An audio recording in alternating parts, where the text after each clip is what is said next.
Hello, everybody. Welcome on back to some baseball here on youtube.com/ShawnosaurusRex. I'm Sean. 5 nights a week streaming some baseball for you. We have 4 games, wheel spin games that we picked from the last little batch of games or series that we haven't covered throughout the weekend. Tomorrow, we will have just 3 games because that's all that is available. That'll be the last time that happens. So, let's jump in. We have the Braves taking on the Mets. The Orioles are taking on the Phillies. The Diamondbacks are taking on the White Sox. And the Red Sox are facing off against the Cardinals. I feel like... Did we watch that one? No? Okay. Just double checking. Let's jump into the schedule and let's get underway. Welcome on in, everybody. Happy Monday, or sorry it's Monday, whichever applies to you. Sorry it's Monday for me. Braves, Mets, game number 1. Second in defense overall for the Mets. Here's a look at your AL West standings. We watched both the Angels and the Mariners. We saw the Mariners. We didn't watch the Mariners lose. Hang on, I actually wanted that. What did we watch yesterday? Athletics. So we did watch the Athletics lose yesterday. And the Angels were playing the Astros. And the Marlins have taken out the Mariners both games that they have faced off this season. Let's get set, let's get ready, and let's watch some baseball here tonight. Live at 6 p.m. Pacific time, when applicable. Sunday, Monday, Tuesday, Thursday, Friday. Atlanta is 24-19. New York is 19-23. As we are ready for game number 1. We actually had a really nice and short, short video yesterday with some great games. Take a look first here at the Atlanta Braves starting lineup. It's Elvis Andrus at the shortstop position. Gabby Sanchez at first. Josh Hamilton's in left. Andrew Jones in center. Jeff Francoeur in right. Howie Kendrick at second. Ross Glode is the designated hitter. Mark Teahan is the third baseman. And A.J. Pierzynski is the catcher. I think I did an extra... Did I do an extra stream recently? I think I did. So maybe that's making me feel like I'm missing something or forgetting something. Gio Gonzalez is 4-2 with a 3.22 ERA, 8 games, 22.1 innings pitched, 20, 10, and 20. Interesting. 20, 10, 20. Hits, walks, and strikeouts. Oh, you know what it was? Is I almost drew the Braves game for game number 1, but Kuroda was pitching, and I was like, absolutely not. I even have the note in all caps.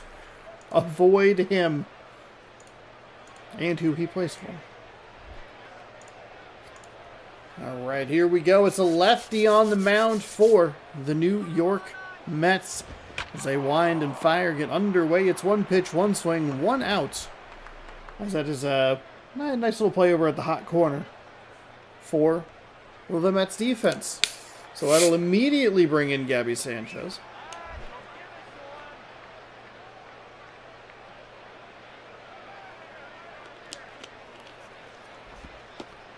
And that is in for a strike. Can't tell if I got dew on my hands or I just put too much lotion on my hands. My hands are all gross and it's winter. But we're trying to be responsible young adults, okay? Scooped by the second baseman and thrown over to first in time. Quickly 2 gone here for the Braves.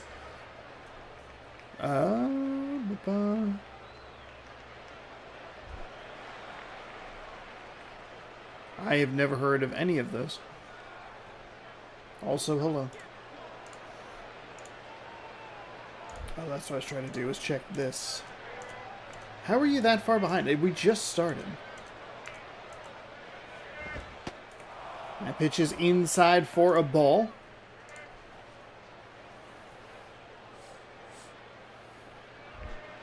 So 1-0, 2 gone here for the Braves, chasing down the Phillies in the National League East. Mets memorably started 0-6 as the shortstop picks it cleanly.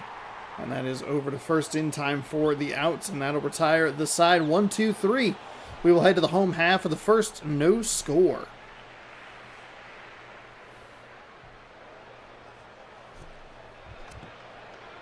Joe Mather going to lead off. Center fielder leading off for the Mets. Not surprising. Yulineski Betancourt is a shortstop. Pablo Sandoval, switch hitting third baseman.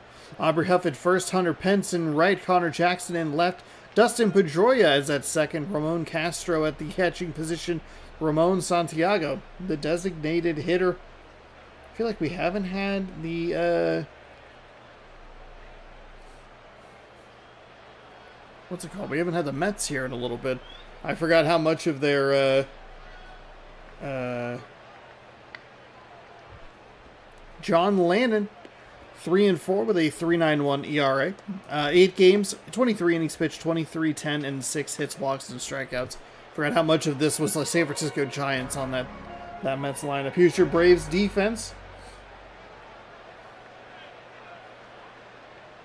Oh boy. Falcons up on the Rams 14-0 here. Not the first time that the Rams have gone out east and fallen to an NFC South foe. They lost to the Carolina Panthers in one of the more puzzling results of the season. 1 pitch, 1 swing, and the Mets return the favor with a 1 out. We are going to just apparently breeze right through this inning, this game maybe? Who knows? Unieski Betancourt. Is it an L or an I?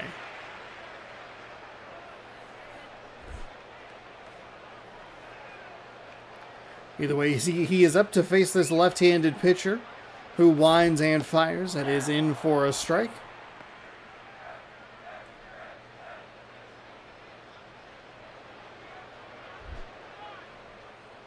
Oh and 1 to the right-handed hitter.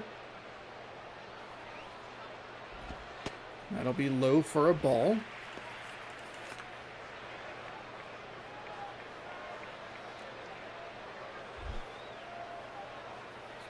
One and 1.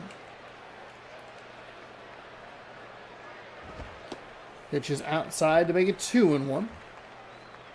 The most patient at bat that we've seen all day long, and it's only 3 pitches.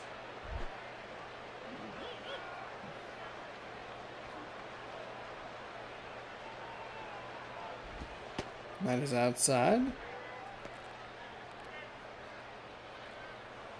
Okay, perfect. Package arriving. Forgot that I needed to check that earlier. All right. Lefty winds and fires. It's a 3-1 count. That is in the zone for a strike. That's that location it looked like he was trying to get on the previous couple of pitches, but just left him a little outside. Left it a little outside. Finally clips that outside edge and gets the strike. Full count, so here comes the payoff pitch. Betancourt rolls over to that. Rolls over that to the shortstop. It'll be over to first in time for the out. So 2 gone. Nothing's left the infield here between the Braves and the Mets. 5 combined outs here in the first. Pablo Sandoval, 227 average. Has a long ball and 7 RBI. I don't know that I've ever realized that Pablo Sandoval is a switch hitter.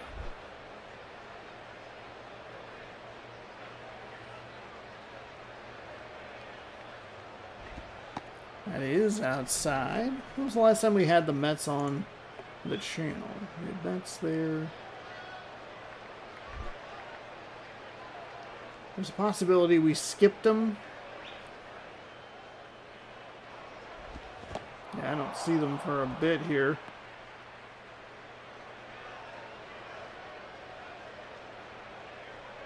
We not had them since... Oh my goodness. Boy, I genuinely don't see them. Maybe not even this month. Hit right back to the pitcher. That's in time for the out. Where the heck? Control F. Mets. Oh, May 3rd. And then today. Wow, we haven't seen them in nearly 3 weeks.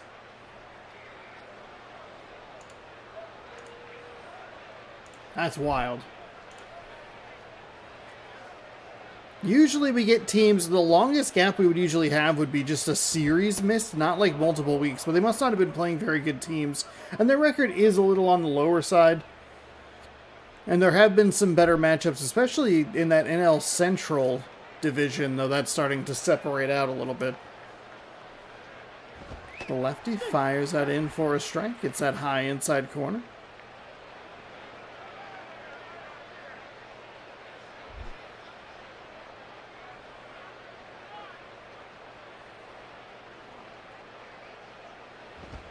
That is outside for a ball.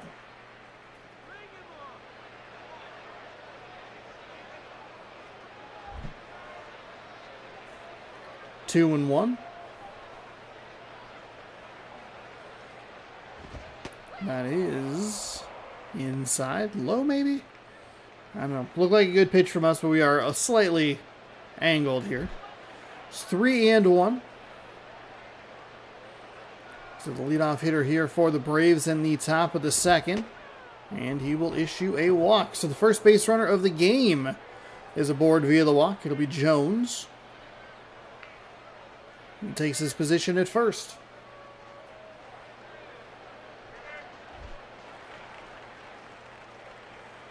Jeff Francoeur, batting .238.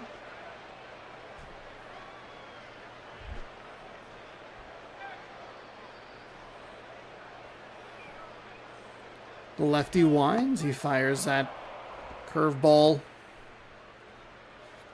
toward the outside of the plate. It does drop on him just a little bit too much and misses the zone. It is 1-0, so not a great start here, as he's already issued a walk and then immediately falls behind this batter 1-0. Not getting any better with a 2-0 count. Nope, we can't be telling people that information.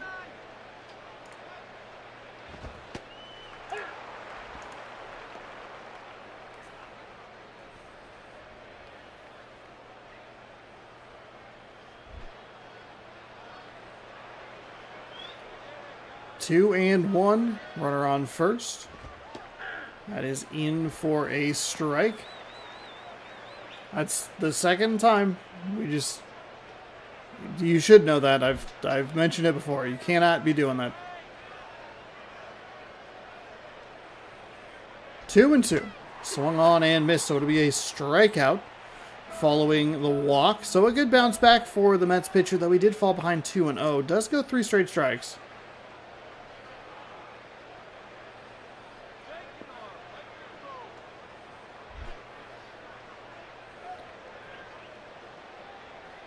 One on, one out. That is in for a strike. So the first batter he gets ahead of here. See if he can maybe roll him up for a 2-ball.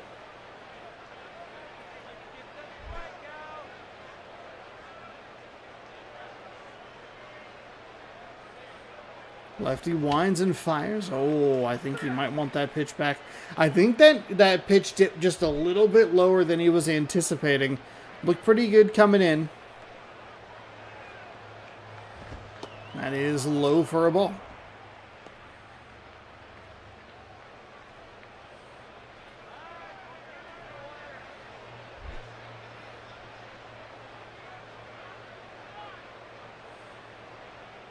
Here's the lefty. Swung on and missed, so back-to-back strikeouts following the walk. Ross glowed. 344 average.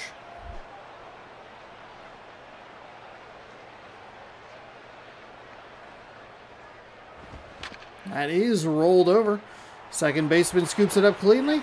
Fires over to first. We have out number 3. It's not a 1-2-3 inning. They do issue a walk, but it doesn't go any further than first. We have zeros everywhere. Huff, Pence, and Jackson coming up for the Mets.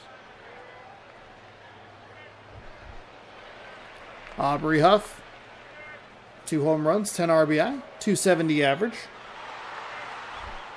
As we are halfway through this game already, both teams very swing happy, but not able to get a whole lot on it. That's right as I say that, it'll be a single up the middle into center field. Leads him off. Hunter Pence, 306, 4 home runs, 11 RBI, a couple of stolen bases on the season for him.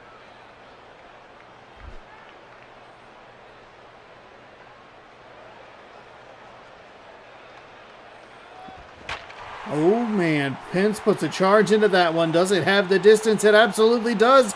It's into the stands. It's a 2-run home run.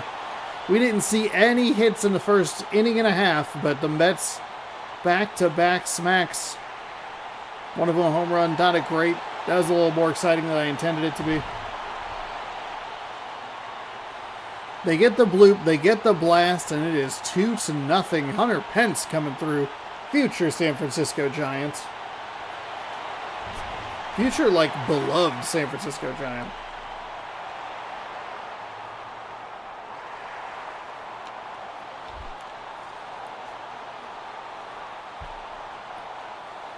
So how can this lefty for the Braves, how can he reset? He misses outside. Not a great start. You want to know?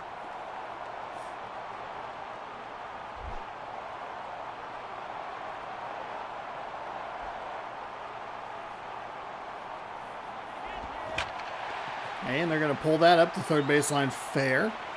That will be a single as the left fielder does a nice job getting to it and a great throw in.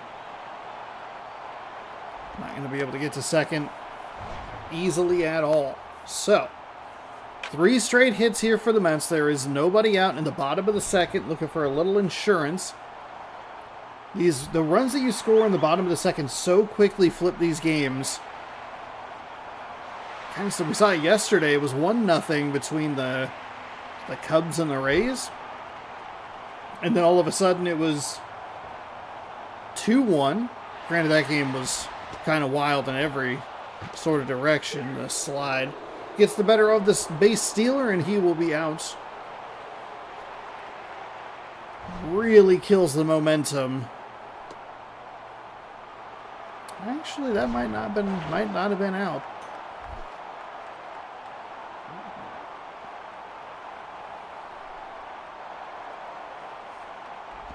That is foul up the first base line.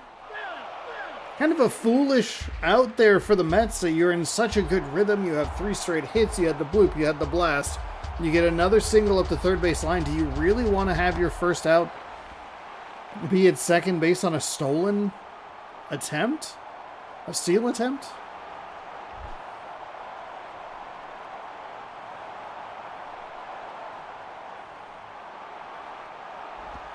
That is inside for a ball.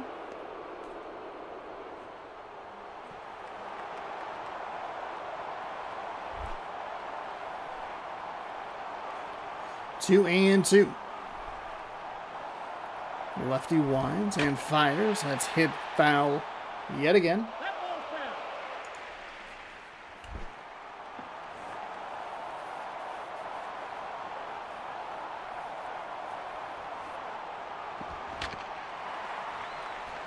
Foul at the third base line.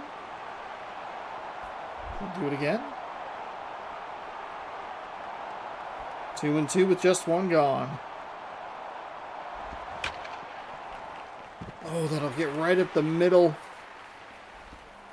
I mean, how I don't think you're super aggressive if you have that runner on first. I think you just play station to station. I mean, you should have a runner on first and second, but I don't think you could possibly send the runner again. Ramon Castro. Again, this is 4 straight hits. It's such a rhythm breaker for you to get an out like that. That's high and outside. Good job by the catcher to make sure it doesn't get to the backstop and holds that runner at first base. 1-0.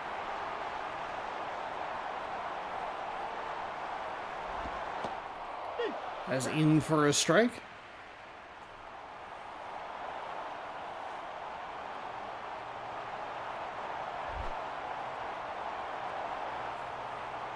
One and one.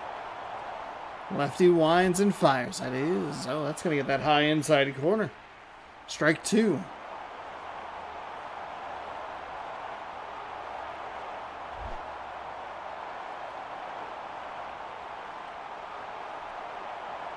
And we'll check on the runner at first. Safe. As always. Still 0 pickoff attempts. They haven't even gotten a runner trying to steal. So it's kind of both, or they haven't gotten the runner trying to steal. They haven't been able to get a runner that's maybe too far off the bag, diving back. It's just, it doesn't work. Too much hitchiness in this game.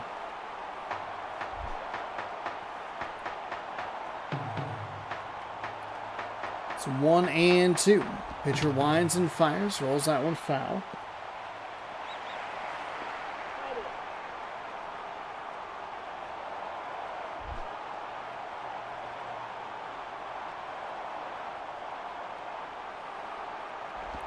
That is upstairs. Hola. Came in just in time for another failed pickoff attempt. Yeah. Nice timing. Good to see you. Here comes the 2-2. Swung on and missed. So that'll be out number 2 for the Mets.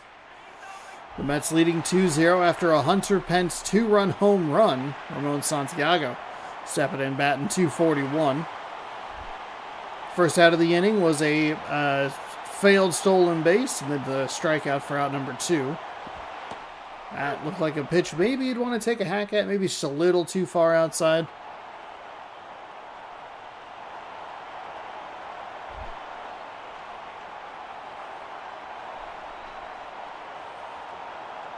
Here comes the 0-1, rolled foul.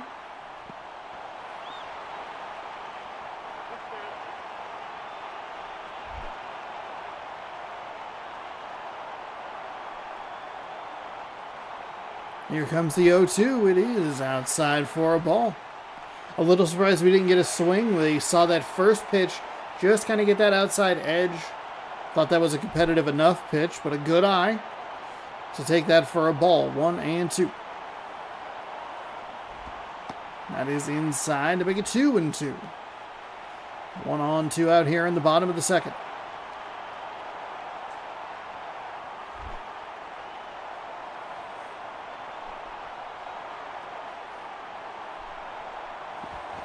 That is going to get dumped into right field. They will just go station to station smartly. Right fielder up with the ball quickly, throws it into the cutoff, and it'll bring up Joe Mather. He's 0 for 1, only a 125 season average, so not great.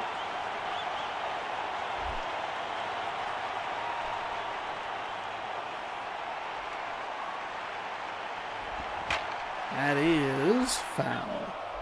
Sliced well foul. 0-1.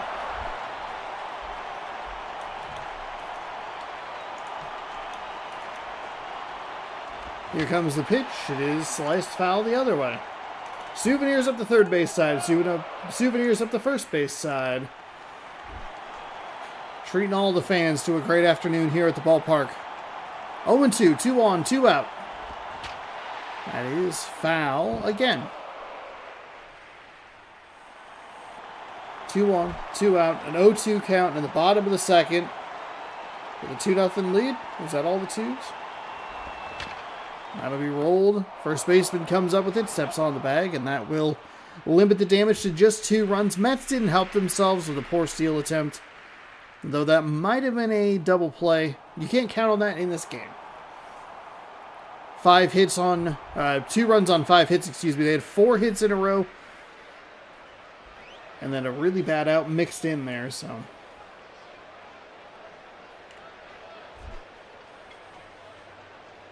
We will head to the top of the third.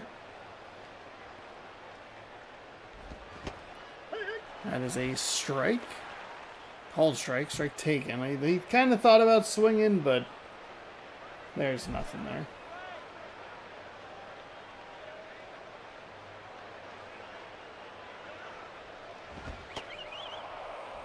That missed up for a ball.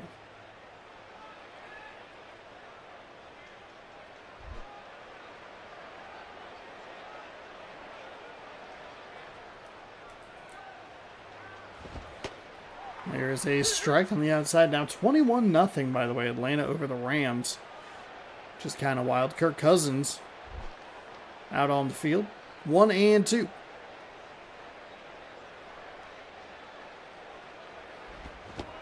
Swung on and missed. 1 gone here In the top half of the third for Atlanta, it'll bring up A.J. Przinsky, a couple of home runs, a pretty low batting average of 155, 5 RBI.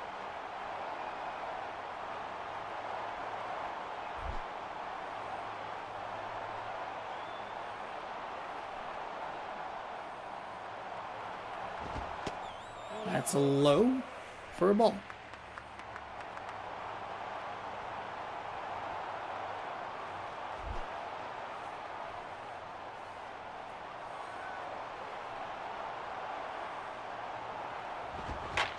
Ooh, put a good swing on that, but it is just foul. Had the distance, but pulled it just. That'd be one of those that when we get it in MLB The Show 25, it's like 4.7 feet outside foul pole. And it's like, I don't need to know that. I don't need to know how close it was to being heroic. They will get a single out to left field, though. That'll put a runner on first with the first hit of the game for the Atlanta Braves. Their only previous base runner was via a walk. Elvis Andrews.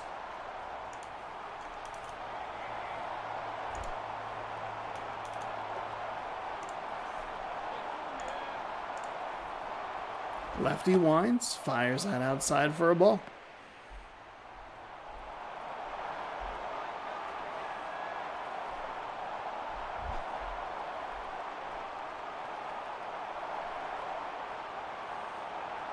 Here comes the wind and the pitch. It's going to get away, so it'll advance the runner to second. You definitely don't want to cut into that lead at all, or let that lead get cut into at all.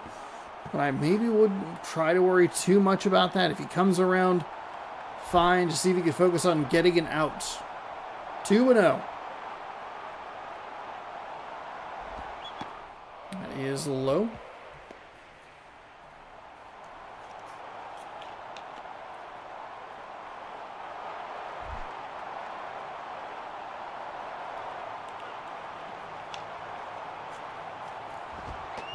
And that's inside for a ball. Okay, now it's a problem. Tying run got aboard via the walk. Second walk that's been issued today by this Mets pitching staff. And now to bring up Gabby Sanchez. Not a great batting average either. At 153. Again, if you can try and roll that 2-ball, you can get out of this, but this game is so inconsistent with that, you cannot count on it. Gotta get your pitcher to throw some more strikes. The batters aren't really tempted to swing because they know you cannot consistently hit in the zone. That's 1-0. Lefty winds. That's going to be a strike. Just gets the outside edge.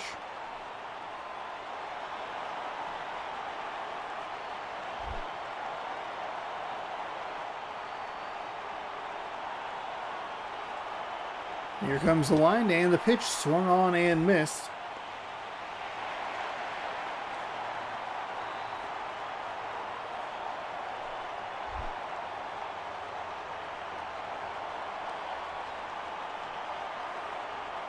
Here comes the 1-2 inside.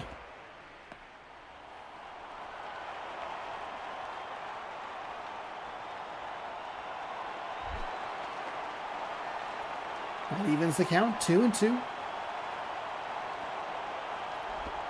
That is way outside, 3-2. He cannot give up another walk here. Cannot do it.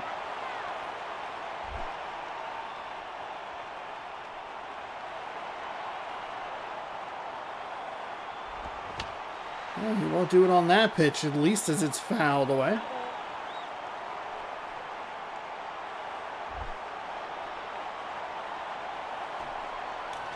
Looks like that. Okay, so we pay off pitch number 2. And that's going to... Oh, that's going to be fair. It's going to easily... Oh, is it? No, maybe not so easily. Actually, just... He is safe. He is safe. I was going to say maybe not so easily tie the game, and then it looked like it was going to be close. Then it looked like it wasn't going to work because the cutoff and the transfer is so slow. I didn't even know how to call that. But he is safe. 2-2. Nice aggressive base running from the Braves.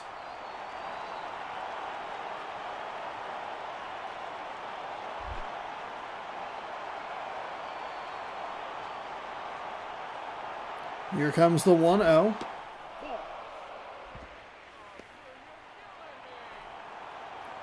This pitcher is falling apart here. 2-0 to Hamilton. Go-ahead run on second base.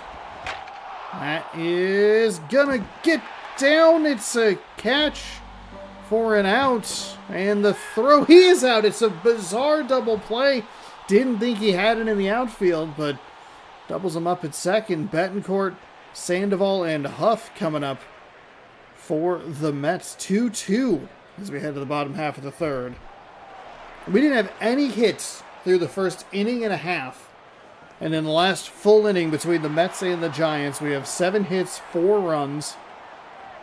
And how much are the Mets regretting that stolen base attempt?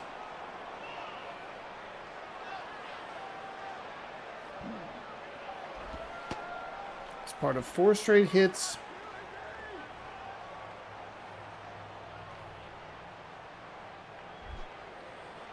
It's a really bad decision. But we'll see what they can do here in the home half. One stays upstairs. Both pitchers look like they're losing their command a little bit.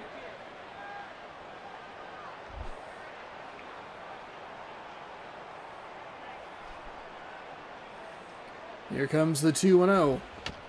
Fouled away.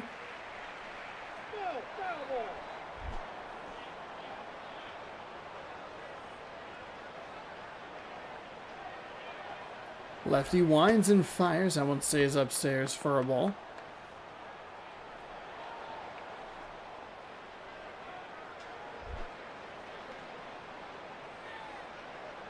Here comes the 3-1. And it'll be fouled up the third base line to fill up the count. And a payoff pitch on the way.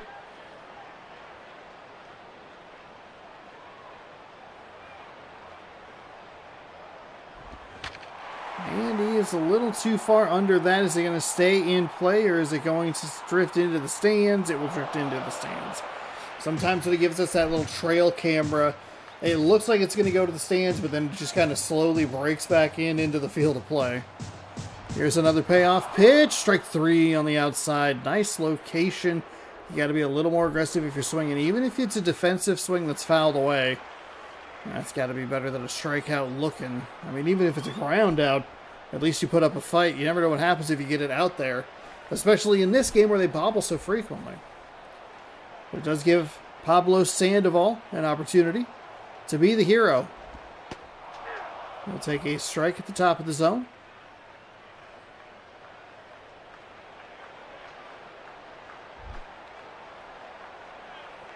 Oh and 1.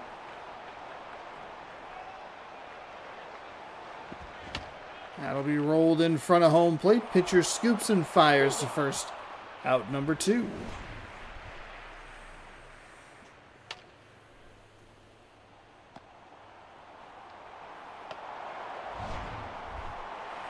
Aubrey Huff is 1 for 1 with a single. He came around to score on the Hunter Pence home run. First of 4 straight hits for this Mets team. We'll take a strike. 0 and 1.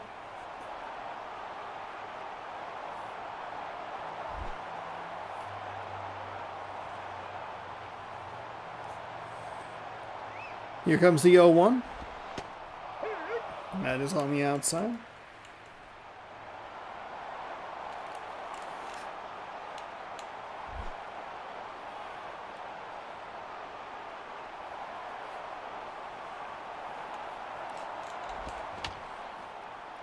Fouls that one away. And we'll do it again.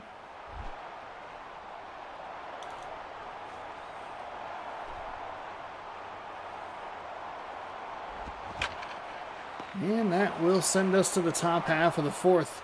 A ground out to first ends the inning, and we're knotted at 2. Mets with 5 hits, but only 2 runs scored. Atlanta 2 runs on 2 hits.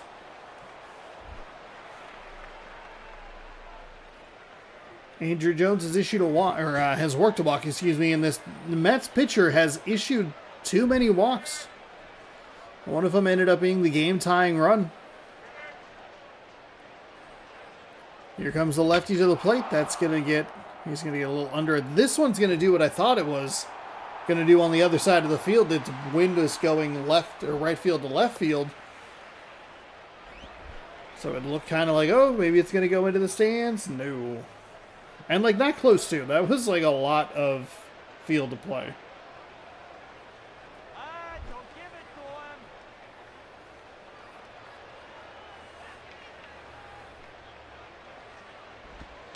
That's inside for a ball.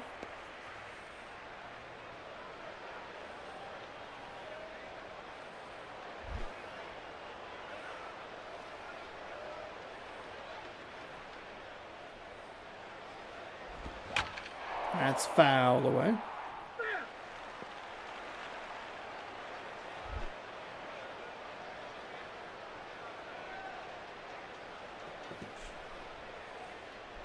Pitcher winds and fires. That is going to be smacked into left field. That was how the Giants got there. The Giants.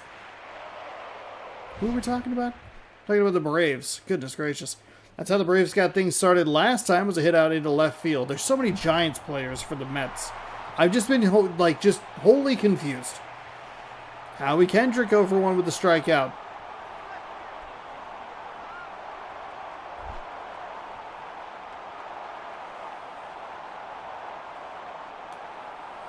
Lefty winds, fires. I think Kendrick's going to want that pitch back. That looked like it was very hittable.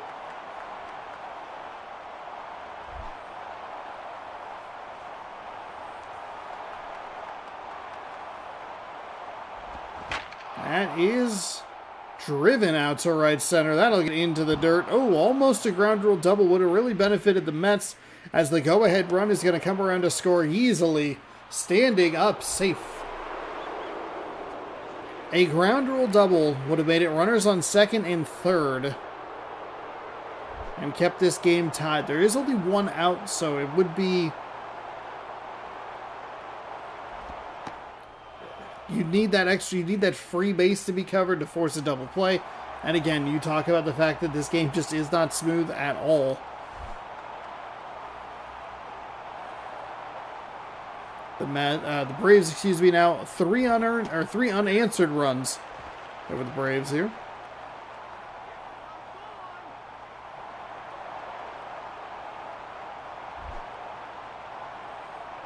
One and one. Lefty winds and fires. That is hit foul up the first base line.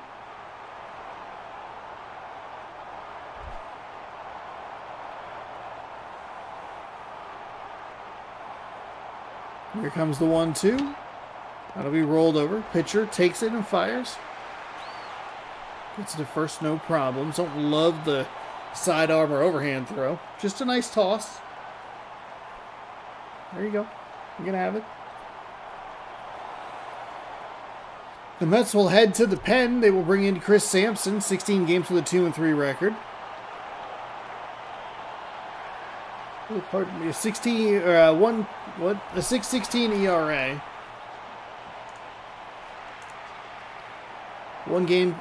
save, 6.16 ERA, 19 innings, 6 and 9 walks and strikeouts.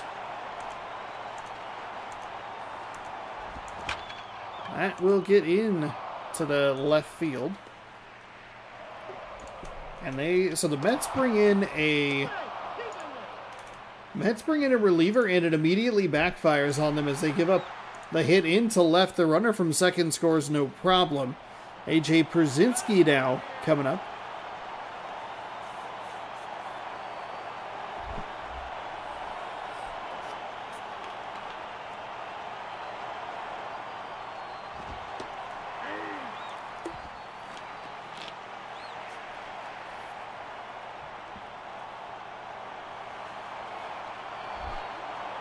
Now a 4-2 Atlanta Braves lead. A runner in scoring position still after the RBI double. 0-1 with 2 gone. That ERA would give you something to be a little bit worried about.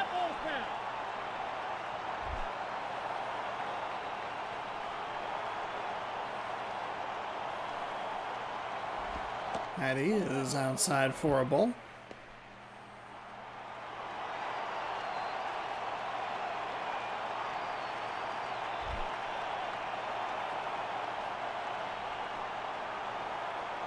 One and two. That is foul.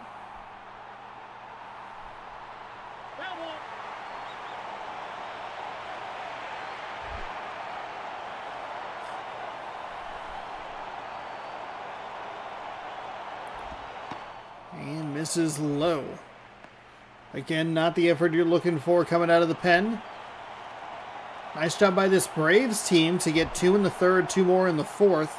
We don't see that a ton from teams of getting back-to-back innings with runs scored. That'll be rolled first base side, who will step on the bag, and that will finally end the inning for the Mets defense. Atlanta matches the hit total of the Mets, but scores a couple more runs in the process. It'll be Pence, Jackson, and Pedroia. Pence 1 for 1 with a 2-run home run that gave the Mets the lead at the time, but they have watched it evaporate and watched themselves fall behind. Chris Ray is coming in 11 games with a 1-2 record, no saves, 5.51 ERA, 16.1 innings pitched, 7 walks, 10 strikeouts. My Giants can't win. Teams with Giants players can't win. Come on, MLB 11. They won the World Series when the game came out. That's true.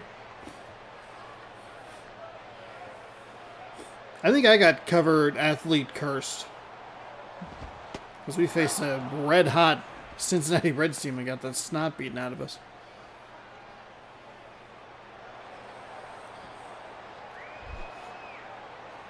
Maybe that's just how perfectly together that Giants team was put together, you know? They needed everybody. The cohesion was there. Think about that a lot. Think about teams that just have like really good cohesion. They tinker with 1 or 2 things and it all just falls apart. Seems to be a theme of a lot of the collapse videos that Secret Base does.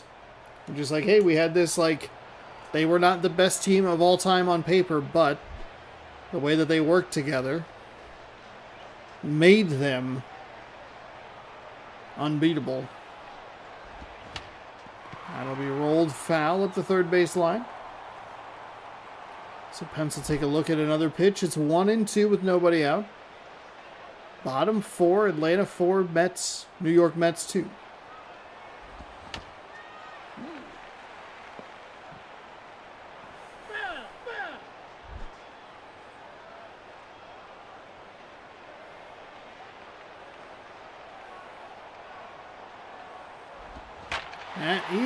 That's a nice hit into the gap.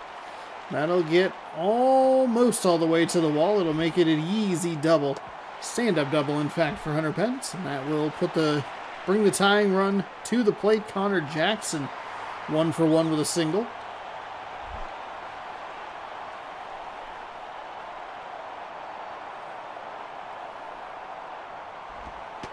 Jackson with a good job to take that pitch inside, ball 1.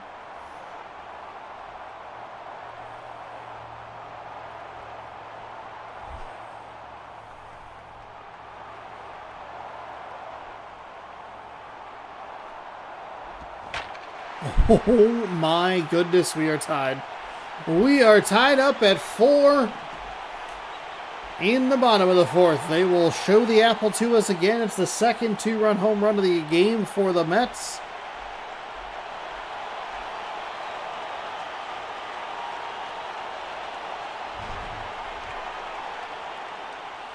No doubter out to left field. Both teams now have brought in pitchers that they're looking for a little bit more out of. But they also brought in pitchers who don't have great ERAs. So it is a little funky. It'll be Dustin Pedroia.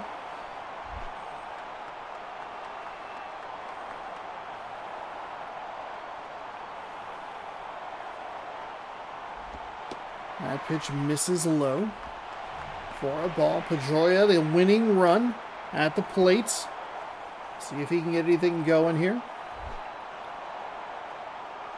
Who hit the Betts home run? Wasn't paying attention. It was...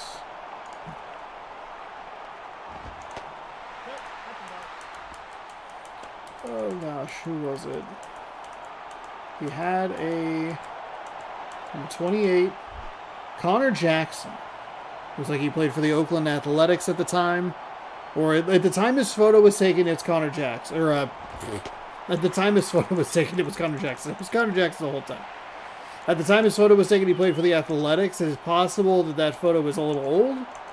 So, and I don't, usually the sports games have like rosters are accurate as of blank. That doesn't happen in this game. So, they will put the winning run on first with a nice walk from Dustin Pedroia.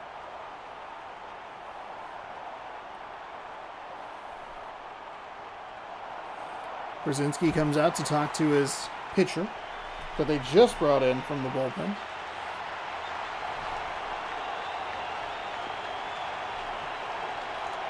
And that will bring up Ramon Castro. That is outside for a ball.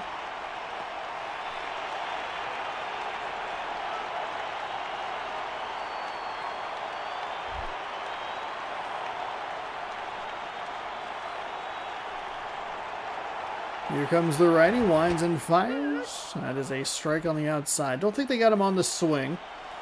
Even if they did, look like it was going to probably get that outside part of the zone either way, so not the worst situation.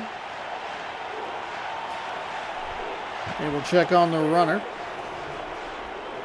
as I'm sure walk-off tuned in. A failed pickoff attempt is like the bat signal for walk-off grand slam. Here comes the 1-1. That is outside for ball 2.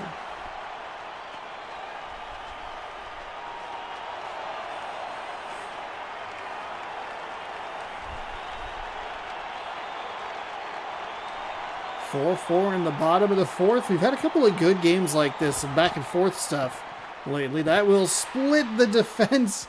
It's a nice diving effort.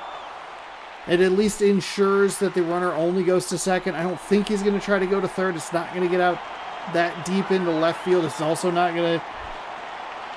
So it's a bit of a slow roller. You cannot be out number 1 at third base. That is outside.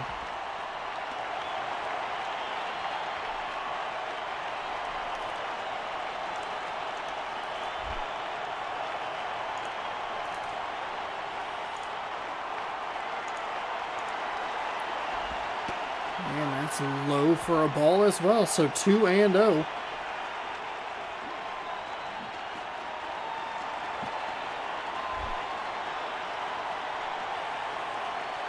Winning run at second base. That's way upstairs.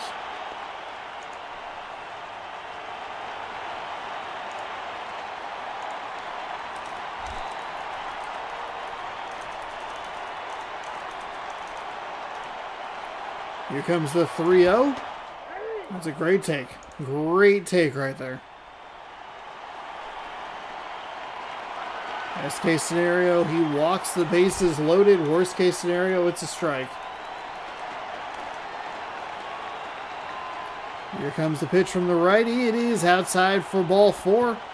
And that is what happens. So Joe Mather, all kinds of different ways to get that runner in from third.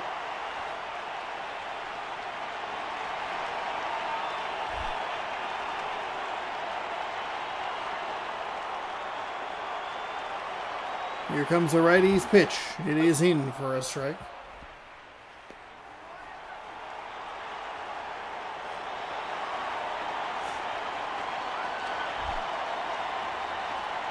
Oh and 1. And foul at the first base line.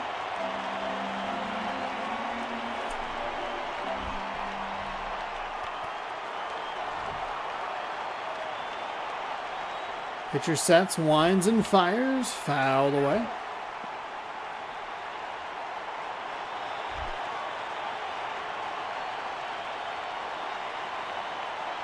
Here comes the 0-2. That is inside. He almost hit him to walk in the winning run. Wow. A hit by pitch walk-off would have been pretty incredible. Instead, it's just one of those boring old balls. 1-2. Here comes the pitch. It is outside. 2-2.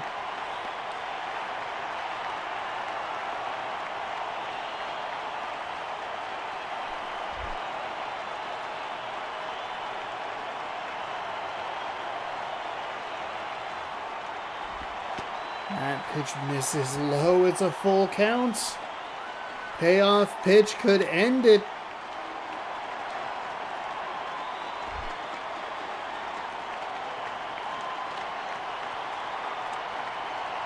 Ready as he fires. It is outside, strike 3. That was probably going to be ball 4.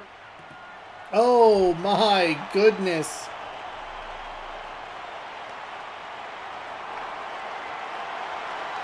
Oh, wow. That is a huge missed opportunity. Oh. It's a walk-off walk. That's a strike to Betancourt.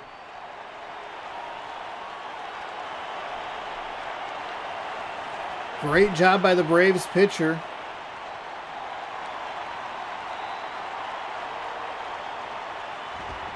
That is... there's one in time for 2. We are going to the top of the 5th, tied at 4. The Mets... some team, spacing who lost their playoff chances on a hit by pitch with bases loaded. Elvis Andrus. Man, I mean, it's a great job by the Braves pitcher to put that pitch in a competitive spot where the batter swings at it. But if you're the Mets batter, you gotta not worry about that. Well, that will get into left field and be a double. So both these teams, 4 doubles in the game for the Braves. Who didn't have a hit through the first 2 times through the lineup. They have...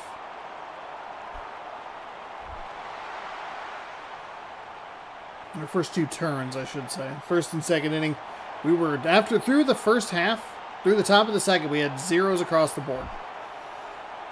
It's been a bit of a scoring onslaught ever since. That's fouled away.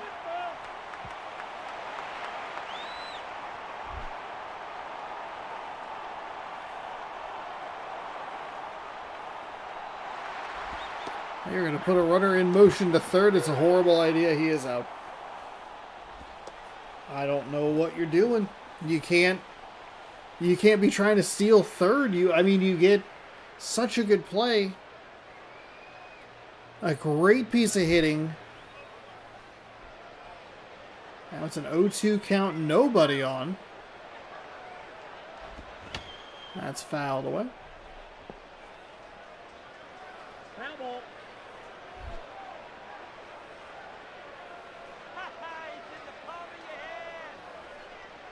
Here comes the 0-2. Okay, that was weird. Kind of just dropped it there. It's 1-2. Weird. That is... oh my goodness. That would have been a potential go-ahead run right there. I don't know. Again, you never know how aggressive they're going to try and be. It's another one of those hits that maybe it freezes them between second and third. It's just an advance. Either way, it's runners on the corners with nobody gone rather than just a runner on first with an out.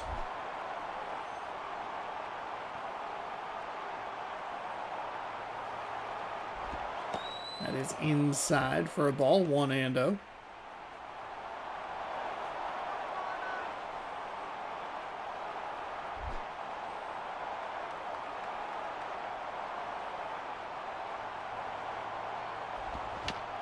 Foul away.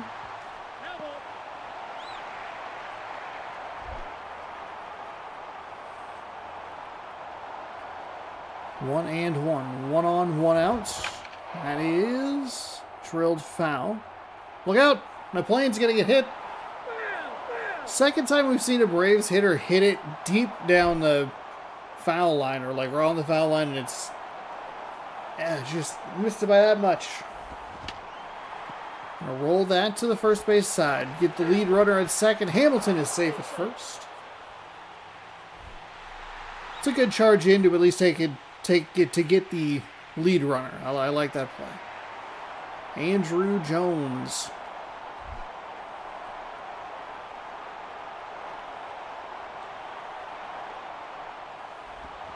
Swung on and missed.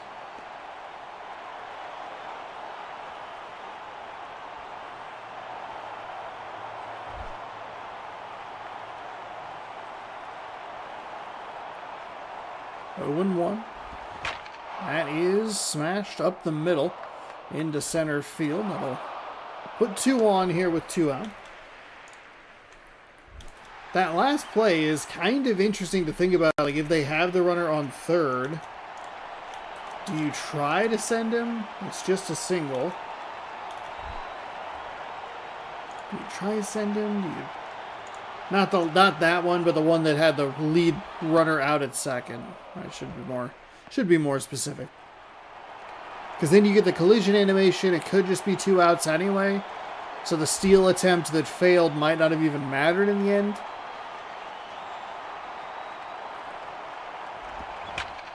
That is going to be pulled up the third base line. It's fair. They're going to send their runner around third. The second runner comes around as well. Throw is in. The cutoff man throws. It is up the line a little bit high. It's a 2 RBI double. Howie Kendrick now 1 for 2 with a double. Yet another double for this Atlanta Braves team. It was 4, so that'd be at least 5 now. Now back to a 2-run game. That's going to drop into left field as well. How aggressive are they? They are not aggressive at all. I'll throw a little bit up the line, but it'll be runners on the corners. 2 gone.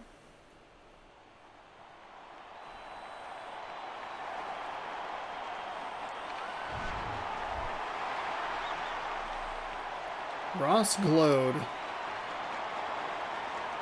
will step in. 2 out and an extra insurance run. 90 feet away. They'll check on the runner at first. He is safe as always.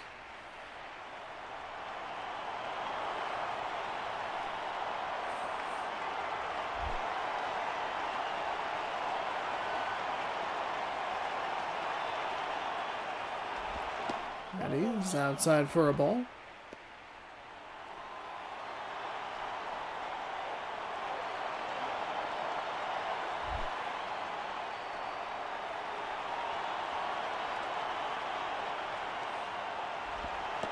That is low.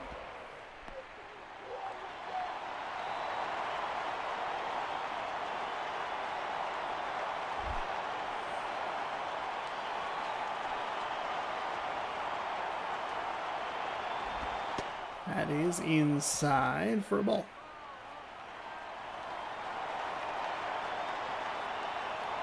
Three innings in a row now. The Braves have scored 2 runs. The third, fourth, and fifth. The third inning tied it. The fourth inning gave them a lead that they relinquished. And the fifth inning to be determined.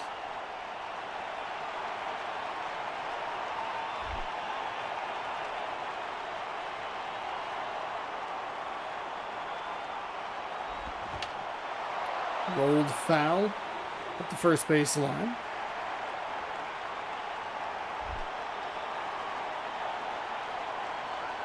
Full count with 2 away.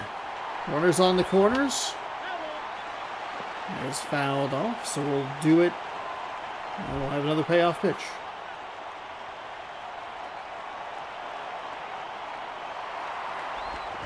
That'll be a swing and a miss, so the Mets finally get out of it, but they're not before they give up 2. 6 runs on 10 hits. It'll be Sandoval, Huff, and Pence coming up for the Mets in the home half of the 5th. Probably the best extra inning games that we've had. Actually, there was a Orioles-Yankees game that was a lot of fun as well. Rafael Perez, he has 6 games with an 0-2 record. 2 saves with a 7.94 ERA, 5.2 innings pitched, 3 walks, 1 strikeout. Sandoval is 0 for 2.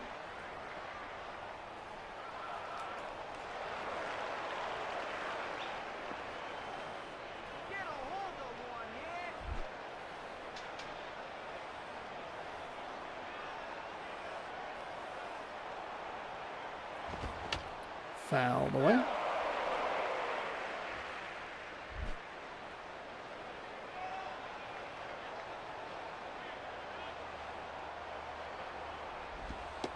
And that's low.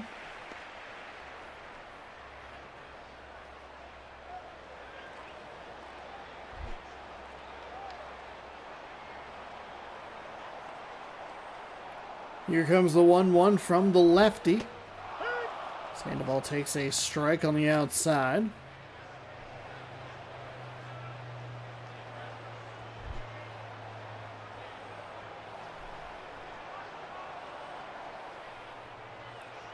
Lefty winds and fires. Fouled away. That ball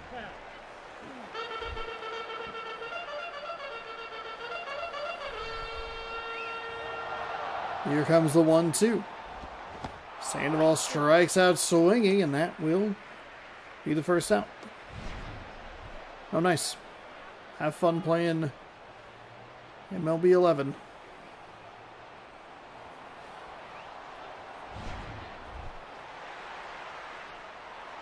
Okay.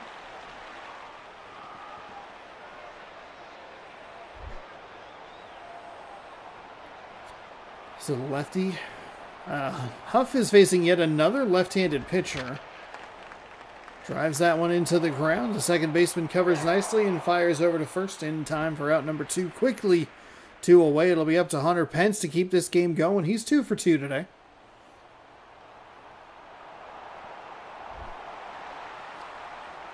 Home run, a double. He's knocked in 2. The Mets, unfortunately for them, have been 2-run home run or bust today.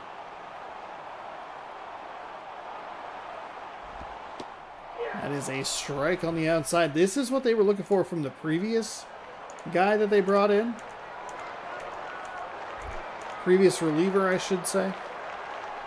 Very efficient so far in this one. In this inning, I should say. Pence will roll over to the second baseman. And that will do it. A fun one here in the Big Apple. It is the the Braves 6, the Mets 4. We go extras, but it's a good extras. Some big swings from some fun guys, and Gabby Sanchez is your player of the game. 2 for 3, a double. He knocked in 2. Chris Ray improves to 2-2. Chris Sampson falls to 2-4. Rafael Perez gets his 3rd save of the season. Pence's 5th home run. Jackson's 1st. And that is your ball game. So Atlanta sweeps this series 3-0. The Mets were getting kind of interesting. They started 0-6. I talked about that a little bit earlier. They were able to climb back to right around 500, maybe a game over 500. It's also possible they never really got there, but they got close. They made it interesting, but then they just have faltered far too frequently, and they are likely done for the year, now at 19-24. Let's catch up on some scores from around the league. It'll be the Padres over the Yankees 1-0. Pirates over the Blue Jays 4-1. Nationals over the Guardians 1-0. Tigers over the Giants 2-1. And we just watched the 6-4 extra innings thriller. As we will move on to Orioles Phillies. Phillies, the 4th-ranked team in the game. One of 2 teams where their overall rank kind of matches where they are with their record. The other would be the New York Yankees. Don't forget, if you're new, hit that subscribe button. If you like the content, give the video a thumbs up. And if you'd like to see more, ring that bell. You'll be notified when I post new videos.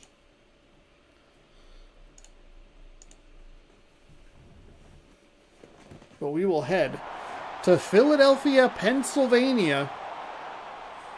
That's right, there are 2 cities in one state. Baltimore 20-24 taking on Philadelphia 27-16. Philadelphia has been routinely one of the best teams in the game all season long. And they are the home team.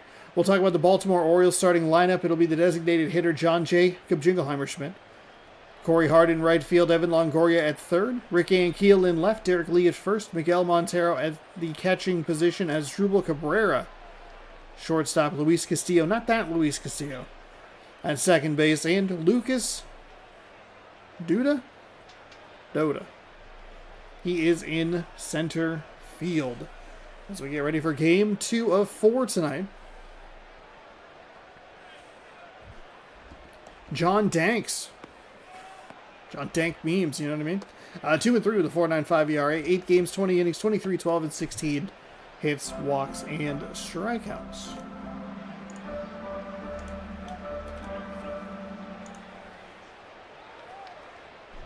There's your look at your Philadelphia Phillies defensive lineup. John Jacob Jingleheimer-Schmidt. Batting .284 will get things let off for us here in Philadelphia. That first game that we had, Mets and Braves, we have our third NL East team today. And a strike low at the knees. Really worked through that first inning and a half or so pretty efficiently. But the bottom of the second through the rest of the game was pretty slow, minus that last half inning, where it felt like the Mets were kind of, they had been demoralized a couple of times. 0-2. Not only had the Mets been a little demoralized a couple of times in that game, but they also threw away some opportunities. The bad steal attempt was an unnecessary out. They had the bases loaded and couldn't bring a run in. A devastating double play after the strikeout looking. Whew. Not a banner day for the Mets. John Jacob Jingleheimer-Schmidt fouls that one off. That means that he will keep this at-bat alive at a 1-2 count. Another lefty starting pitcher. Swung on and missed. Out number 1 is via the strikeout, which we don't see it. Well, I'm sure we see more than I realize. But if you had to place a bet, if we were sponsored by the DraftKings Sportsbook, you would probably want to bet that it would be the leadoff hitter, would be a 1-pitch, 1-swing, 1-out. That somehow got a strike, even though the catcher had to nearly stand up to adjust to the ball. Okay.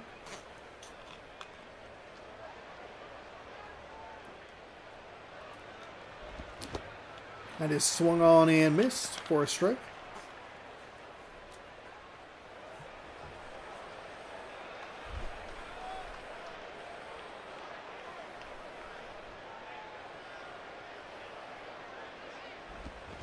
Swung on and missed for strike 3. So some good looking pitching early for this Philadelphia Phillies team. Evan Longoria batting .351, 3 home runs, 11 RBIs. He will be next with 2 outs.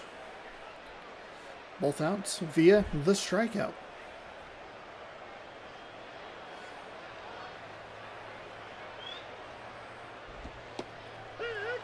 As a strike on the inside part of the plate.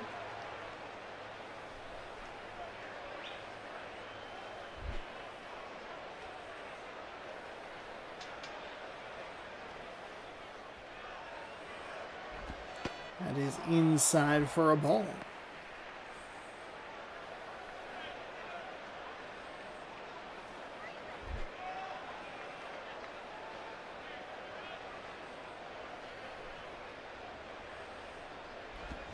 That is foul. Thank God you're not sponsored by DraftKings. I'm so sick of gambling sponsored ads. Also, gambling is kind of ruining sports. I agree. That is low. Or maybe a little inside. Either way, it's a ball. Yeah. Gambling problem? Call 188. Okay, yeah, I get it. I got it. It's not good when I saw a counter ad for the NCAA of like, hey, please stop abusing our athletes because you lost a bet. It's like, man, you could get a grip. If only someone could have predicted that that was only going to make people's behavior worse. It was me. I said that. So 3 up, 3 down, all 3 down via the strikeout. We'll introduce you to the Philadelphia Phillies half of the lineup right now. Players getting busted gambling too often these days. Yeah. Shin-Soo Choo is in right field. He'll be leading off from the left-hand side of the plate. Ramiro. Yeah, Ramiro Pena. I don't know why I always think it's going to be an E, and so I want to say that as Rami O, but then there's an R. He's the shortstop, batting second. Justin Morneau at first. Johnny Gomez in left field. Jorge Posada behind the dish. Andres Torres in center. Ronnie Belliard at second. Casey Kochman is the designated hitter. Brandon Inge at third base. Yeah, there were two dudes got busted for Cleveland this year. Kyle Drabick, 4-3 with a 4.87 ERA. 8 games, 20.1 innings pitched, 24, 6, and 16 hits, walks, and strikeouts. It's just, there's not a positive angle for anyone involved that isn't like, the players don't benefit, the people are miserable, fans are miserable who don't even gamble because we keep having to hear ads for it.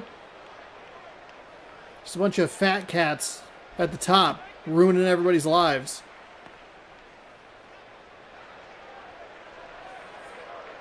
It's just obnoxious, too, how much it is seeped in. 1-0. Here's the Fox Sports Pick 6. Leave me alone.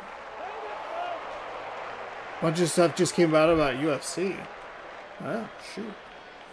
Not a big UFC guy, but we'll dig into the drama. UFC game, no. UFC gambling scandal. Potentially fixed fight? No. Oh no, poor Dana White. That is hit to third and just in time to get him. Let's see. Dana White says he called FBI over potentially fixed fight. IC360, the promotion sports betting watchdog Integrity Power, on Saturday about unusual betting activity on that night's upcoming fight in Las Vegas between featherweights Isaac Dolgarian and Yadier Del Valle. White called, what's going on? Some weird betting action. Are you injured? Do you owe anybody money? Has anybody approached you? The kid said, no, absolutely not. I'm going to kill this guy. What? Dahlgren entered the night with a 7-1 record and reputation as an up-and-coming grappler at the 145-pound. Let's see. During the bout, action.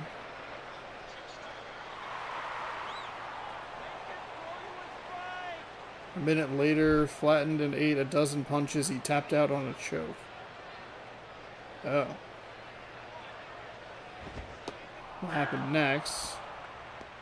White said Tuesday, the UFC called the FBI immediately after the fight ended, according to multiple reports released from the roster by Monday. News was first reported Sunday by Yahoo Sports. Did not respond. Huh. They weathered a similar scandal about 2 years ago. Good. Great.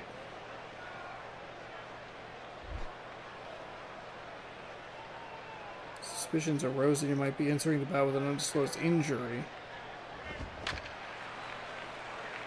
Struggled mightily and grew to a technical knockout loss. The day since the event, other fighters have revealed on social media that they have been approached by about throwing fights. 11 UFC bouts, whose most recent bout took place in March, that he was offered $70,000 to lose. Also been approached. Huh. Cool. Great. 3 fighters came out and said they were approached by guys offering to pay them to lose. God. Anyway, I mumbled through a report from the New York Times. I'll give them credit. That is high and inside. Oh, shoot, did I got it. Mark Puelo. Puelo? I'm not 100%. Oh, it's on the Athletic. I apologize. It's on the Athletic. I'm sorry.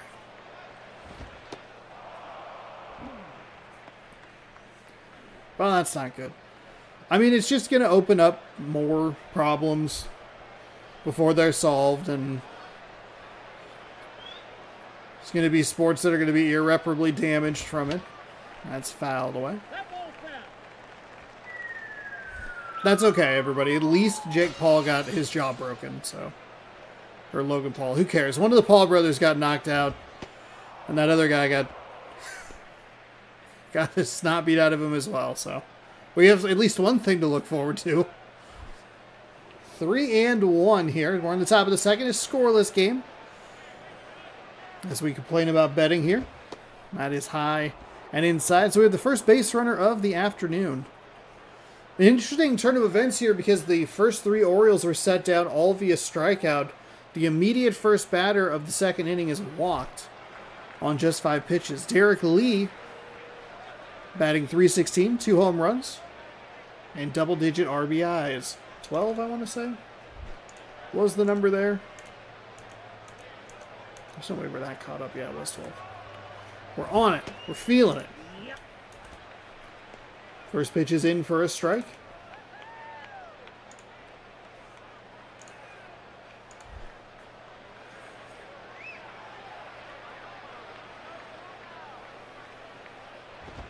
That's inside for a ball.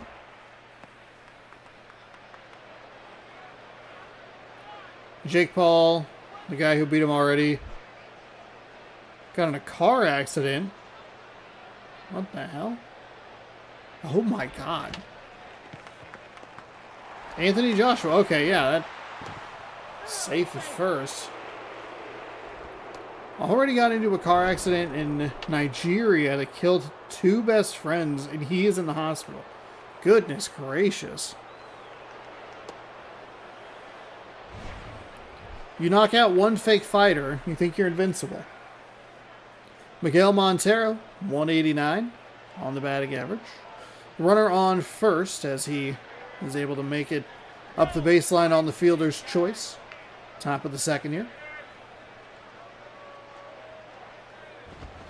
That is hit well out to right center field. Does it have the distance or is it going to be caught? It will be caught by the center fielder.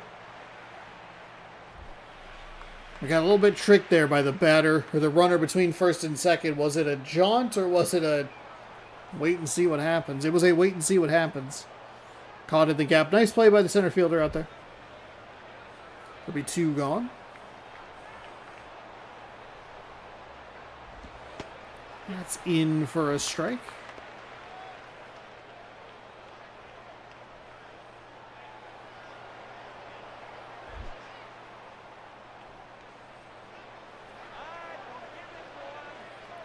Here comes the 0-1 from the lefty. It's inside for a ball. 1-1.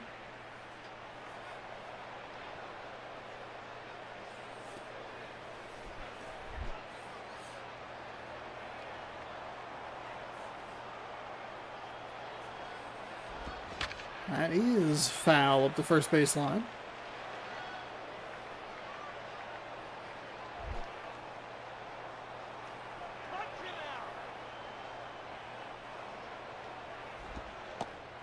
Touchdown. 1-2 misses low to even things up. 2-2.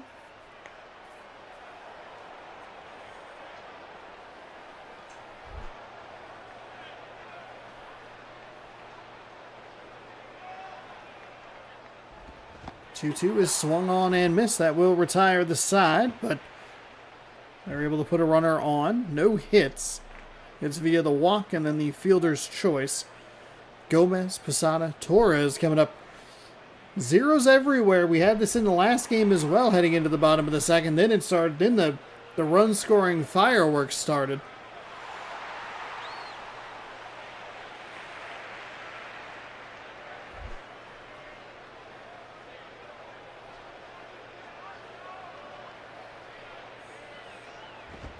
That stays upstairs for a ball. See what the Phillies can do here. As we will actually watch their home half of the inning this time around. The righty winds and fires. And I'm not 100% sure what happened to the catcher there, but he just kind of missed that one. Didn't matter. It wasn't going to be a strike. Got all the way to the backstop. No problem with nobody on. The 2-0 is missed by the catcher as well, so something is happening here. Pitcher is falling apart. 3-0. Catcher sets up inside. It's a strike on the inside part of the plate.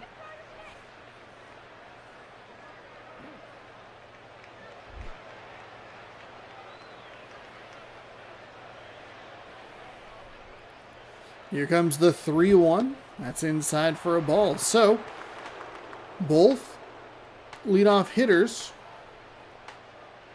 are issued a walk here in this second inning. So Posada steps in. 377 average, 5 home runs, 16 RBI.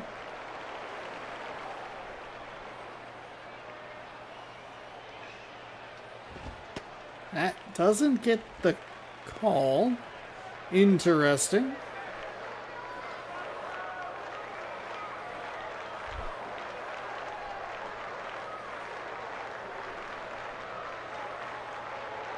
Here comes the 1-0, swung on and missed.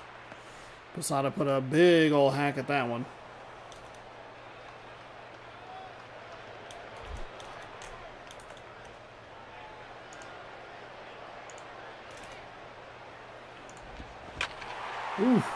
Ooh. Went down, tried to get it, got a hold of it, but turns it foul. 1-2. That's a nice job. So the catcher's missed a few pitches here, 3 or 4 of them already. I think it's just 3. Either way, the one time that you really need him to come up with a block that keep it in front of him, he's able to do that. So nice job by the catcher.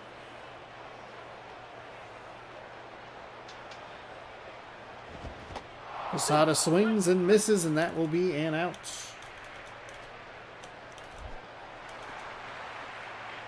Andres Torres.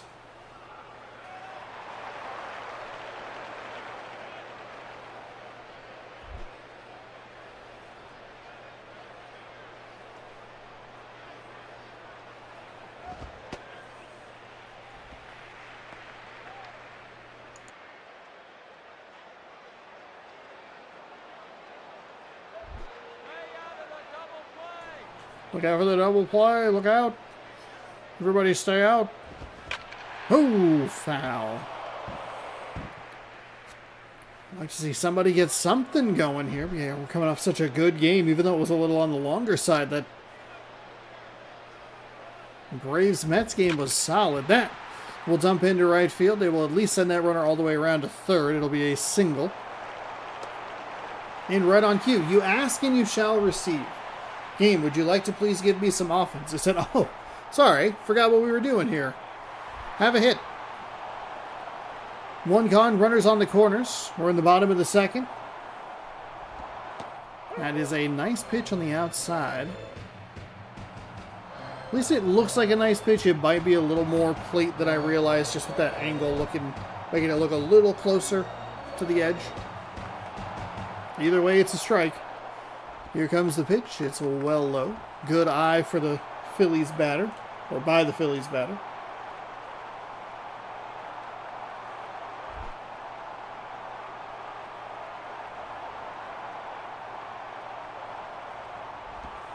That is in the low inside corner.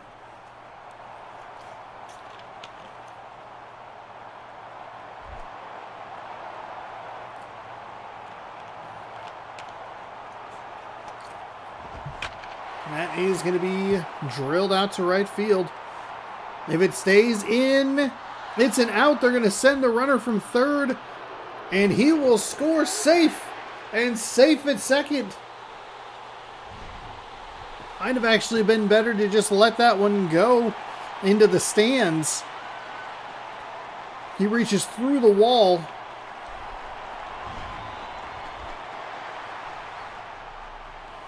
We gave up a run like that in one of the World Series games against the Atlanta Braves, I want to say.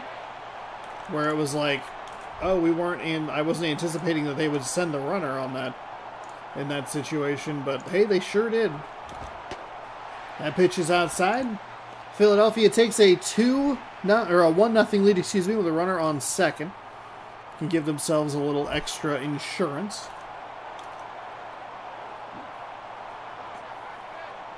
Here comes the pitch. It's outside for a ball.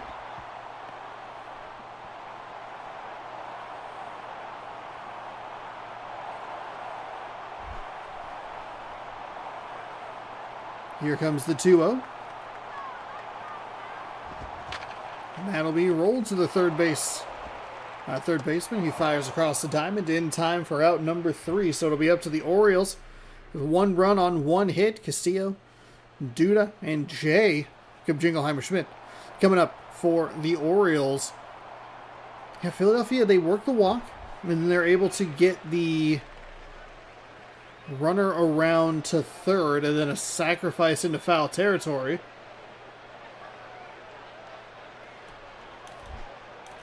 Weird way to score a run, but hey, sometimes that's how you have to do it. The lefty fires that in for a strike.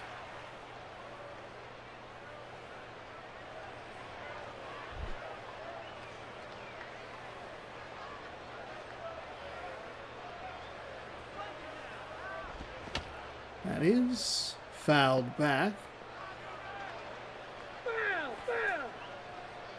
Sorry, forgot. We have to wait for the ball to roll to a stop. Foul. All right, buddy, we got it. We're good. That is foul at the first baseline.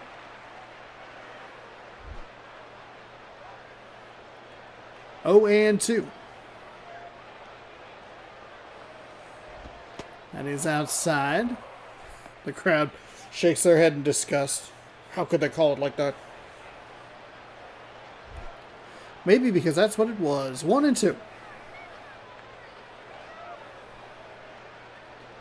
Lefty winds and fires. Swung on and missed. Another strikeout for this left-handed starter. That's at least 5? The first 3, that batter, and there was at least 1 more, I believe, in that second inning. So putting up a nice pitching performance today. And that's 1 gone. Lefty gets the call at the knees, 0-1.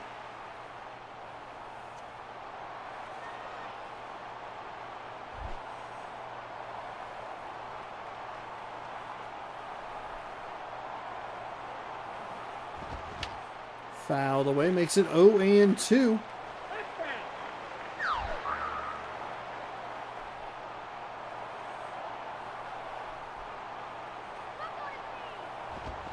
And that'll be rolled over. Second baseman scoops and fires to first. In time for out number 2.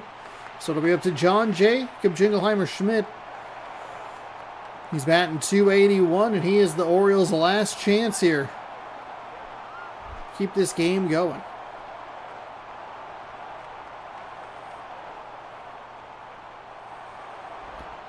That pitch misses low for a ball. I'd like to see that just a skosh higher.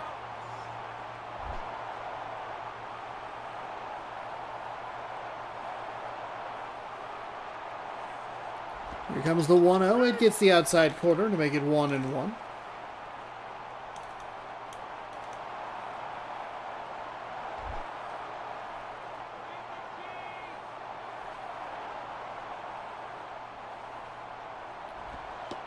That's a pitch that's so bad it's good. That pitcher was set up behind the batter, and it was nearly in the other batter's box, but just clips that outside edge. Baltimore down to their final strike. It's a lefty-lefty matchup. Here's the wind and the pitch. It'll be a hit by pitch. Jacob Jingleheimer Schmidt is going to first. He got a little too cute. Seen a couple of his pitches start and just break wildly the opposite way. That one did not have the movement it needed. So now the tying run on first, the go-ahead run at the dish with 2 gone. That's fouled away to make it 0-1.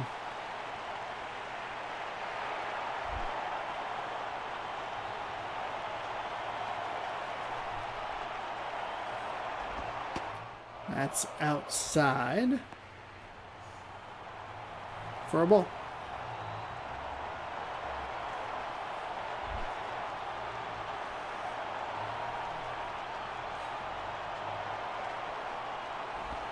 That's fouled away. Orioles just like that down to their final strike yet again.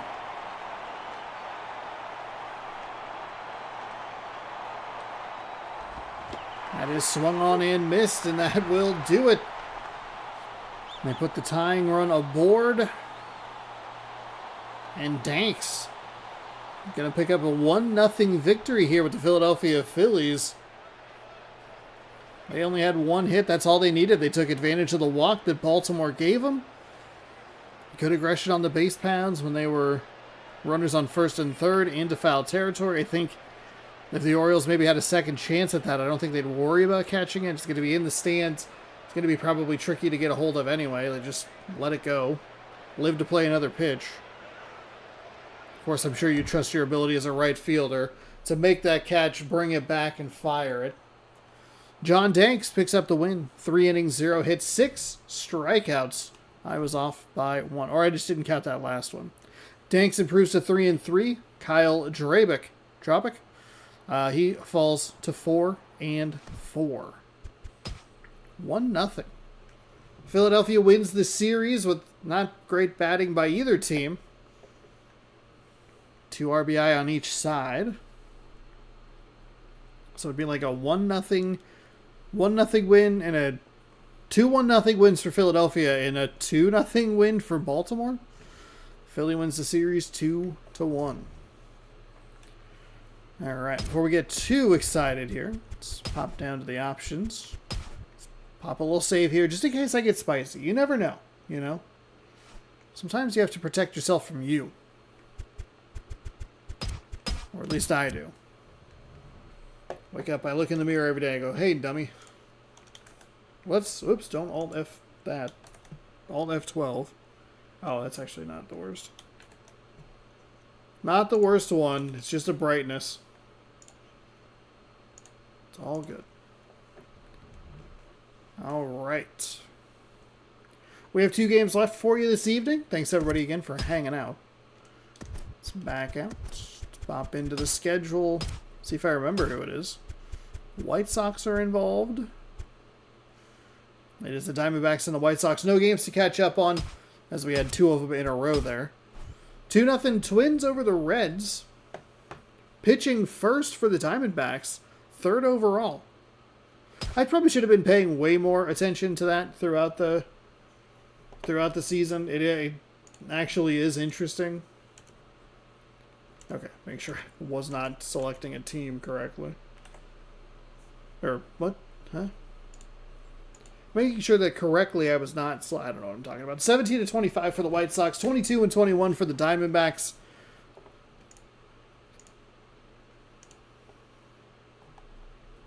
You know what the best thing for me to do right now? Just change the thumbnail. We are getting close to the end of the month of May here in our simulation season. So we take a look at the Diamondbacks. Welcome to U.S. Cellular Field. Diamondbacks might be only one of 2 teams above 500 in the National League West. We just would need to check in on what the Padres are. They might be right around there as well. David DeJesus is leading off for the Diamondbacks in right field. Chipper Jones is at third. Joey Votto at first. Curtis Granderson in center. Matt Widers is the man behind the dish. Brian Pena at designated hitter. Freddie Sanchez at second base. Austin Kearns in left field. Jamie Carroll in at the shortstop position. 3 switch hitters for these Arizona Diamondbacks. 3 lefties as well. Rick Porcello, 4-3 with a 5.95 ERA. 8 games, 19.2 innings pitched, 29, 7, and 12 hits, walks, and strikeouts. That's a lot of hits to give up with just 12 strikeouts. Yeesh.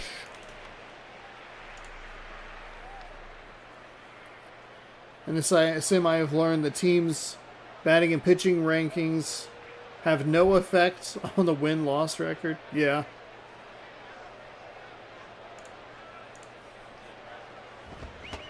Swung on and missed, an aggressive leadoff hitter. That's typically what we see here in MLB 11, the show, if you're new. What? What are you yelling about, sir? I heard like a very Don Vito. Who do you ma'am? 0-2. That is fouled away. That's a foul ball.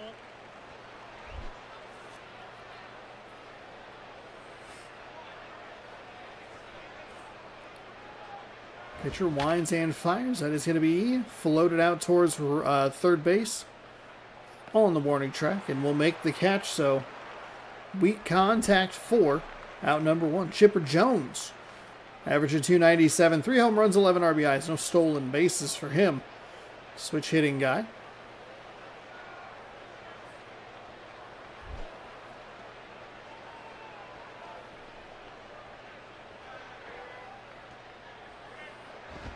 That is low for a ball.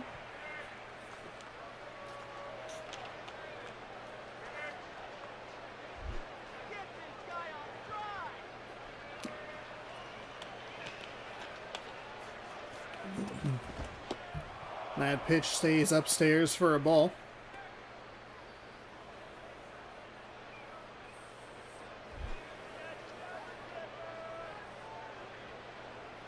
Two and oh.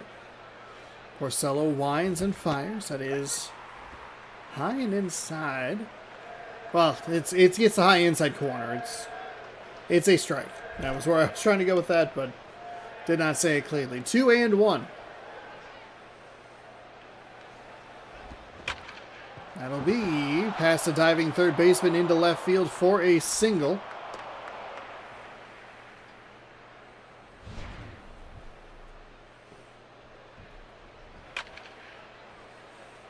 That one sliced into left field. And just like that, a runner on for the Diamondbacks. Joey Votto batting .344. 3 home runs, 13 RBI, 1 stolen base.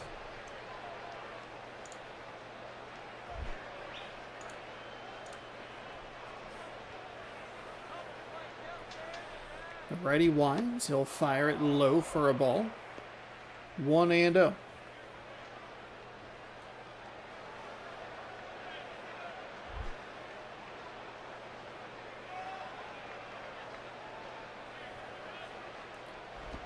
That misses low as well. 2-0.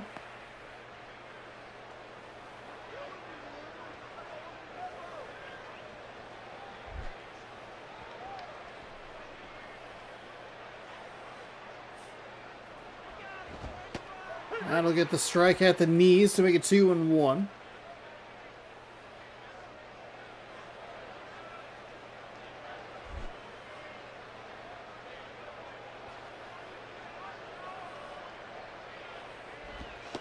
And that'll be a strike as well. 2-2. 1 on, 1 out for the Diamondbacks here in the top of the first.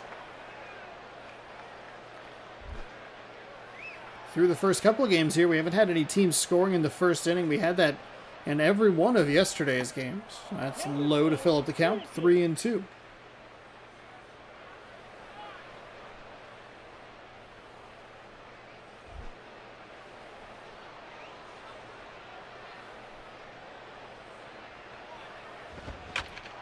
That'll be sliced foul, so the payoff pitch, or stays alive on the payoff pitch.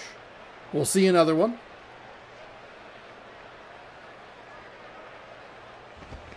That is into left field, but that will be a routine fly out into left field. And Chipper Jones will retreat back to first, so a nice play by Manny Ramirez playing for the Chicago White Sox. Curtis Granderson, 266 average, couple of home runs. Is that 4-4? RBI stolen base? It is indeed.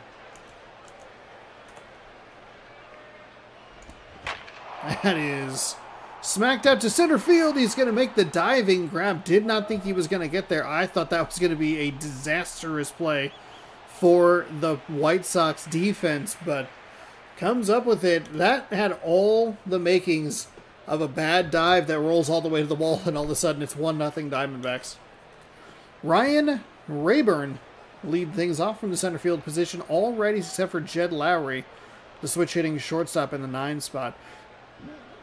Maglio Ordonez is in right field, Albert Pujols at first, Manny Ramirez in left, Scott Rowland at third, Yorvit Torrealba at catcher. Ben Francisco, who should play for San Francisco, is your designated hitter, and Sean spells his name correctly, Rodriguez at second base. We talked about Jed Lowry, the shortstop, earlier. And by earlier, I mean like 45 seconds ago. Mere moments ago, my eyes, all flippin' day. All day, I felt like there's been something there. Just bugging the poop out of me. Brad Penny, 4-3 with a 5.31 ERA. 8 games, 20.1 innings, 28-4, 17 hits, walks, strikeouts.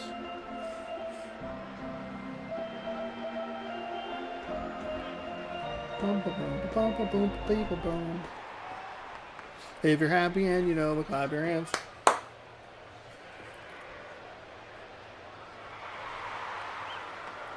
Ryan Rayburn steps in here to lead off the bottom of the first for the White Sox.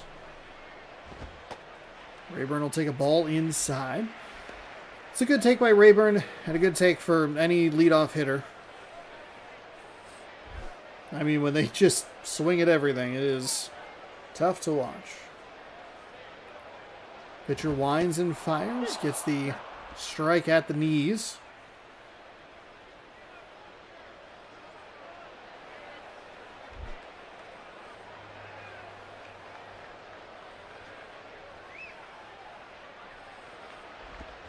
That'll be rolled over. Third baseman picks it and fires. Out number 1.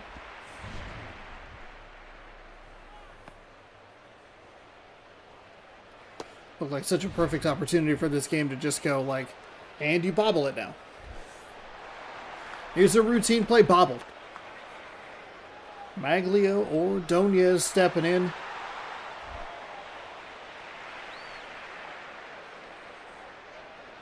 The White Sox must just not have very many lefties in the lineup. Left fielder, speaking of lefties, comes rushing in. It's a well hit right to him. And a 1-pitch, 1-swing, 1 out. Albert Pujols. I mean, some of these names you see, you don't really want to bench them, but at the same time, do you want to try and give yourself at least an extra advantage at bat or two? With a lefty there. Pujols will take a ball low. Pujols had a little bit of a look after he got that ball call. Like a pre-Soto shuffle, Soto shuffle. He got a little sassy with it. My pitch is outside. Yeah, the way he drops that bat is interesting. Drops the bat in, looks right at him.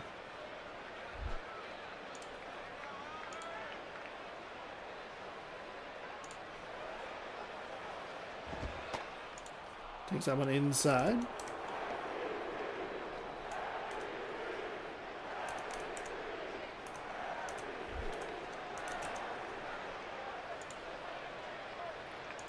They're chanting MVP for some reason. They're well below 500. You'd like to think that if he was hitting it or playing at an MVP level, they wouldn't be sucking farts. So 3-1 with 2 outs. Good patient at bat by Pujols. That's a strike. Okay, so it's not really related to what happens. Never mind.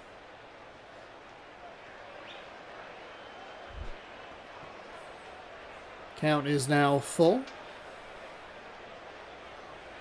Penny winds and fires, and that is crushed. Out to left field. It is gone. Well gone.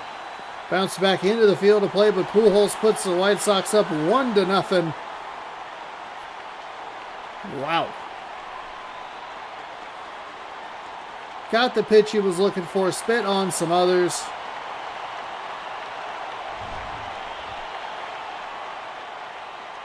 He got all of that one. 386 majestic feet. It hits that back wall in the in the bullpen, and then bounced back out into left field. That'll bring up Ramirez here. Ramirez takes a strike. Manny Ramirez, 1 home run, 5 RBI, with a 245 average. Was Manny Ramirez not playing for the Blue Jays? Who's the funky... It's my own series. It's Pujols, that's why he's chanting MVP. Probably programmed into the game, no matter how good or bad he's doing. Oh, that's a good point. I didn't even think about that.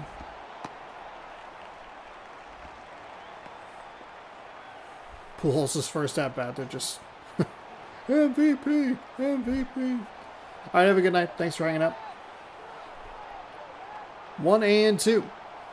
Pitcher winds and fires. It's outside. Swung on and missed.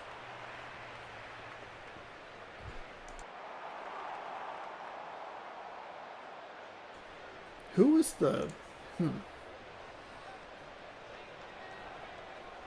Tampa Bay. We might need to look at trades.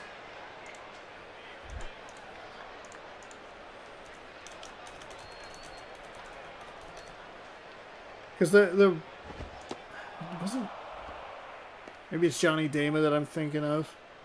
There's another funky Tampa Bay Ray that I think is on the Blue Jays that feels like it. No, because it's Ramirez and Ramirez.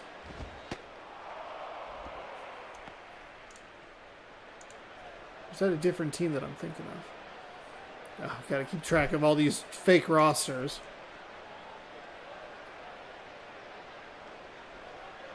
Yeah, Ramirez was on, I want to say Ramirez was on a different team earlier.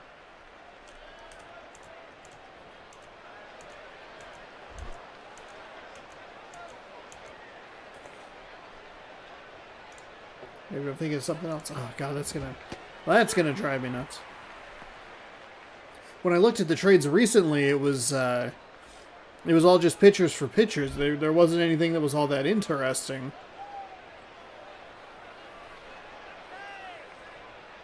Unless we have a funky lineup due to the handedness of the pitcher. We have a double here to lead off the inning for the Diamondbacks. To find themselves down 1-0 heading into this top of the second.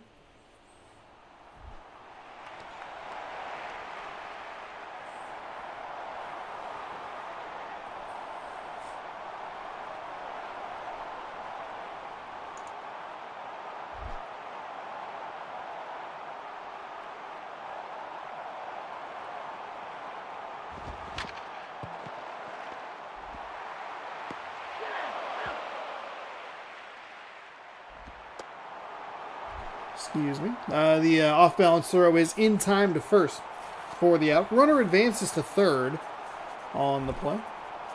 So it's 1 out. Tying run 90 feet away. That pitch stays just outside.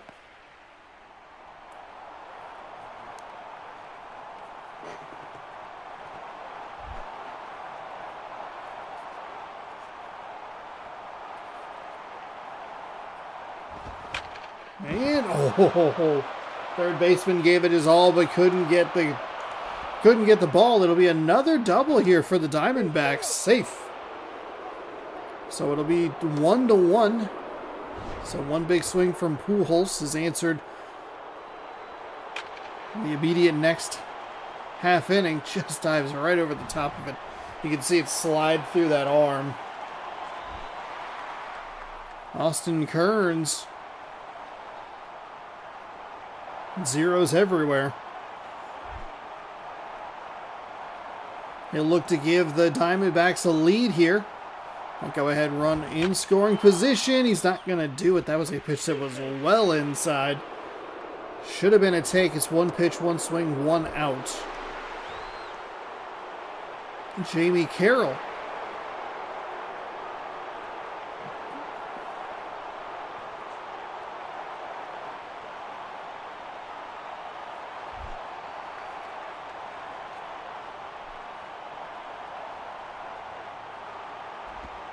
Carroll takes a pitch low for a ball, 1-0.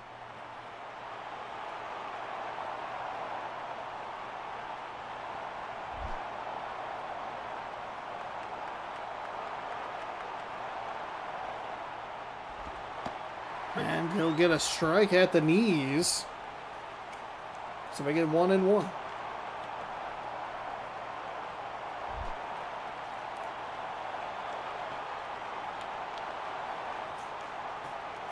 Here comes the 1-1 pitch. It's fouled up the third baseline.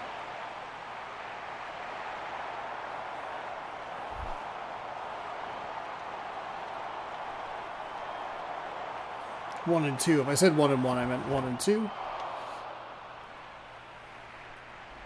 Catcher drops it. He thought about swinging, but I guess held it back for the check swing. They'll go out to talk to Porcello.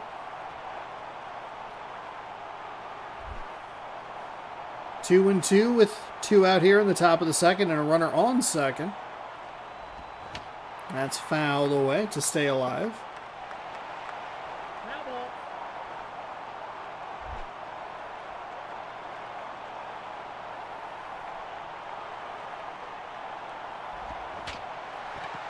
Weak contact to the second baseman. And that is out number 3. Arizona acquires 3 hits, scores 1 run. Roland, Torrealba, and Francisco coming up. Oh, they had it in the first inning. They hit 2 doubles. They were able to score a run. That's what we're worried about right now. Scott Rolen, 10 RBI with 3 home runs, 294 average. He'll be up to lead off this bottom half of the second.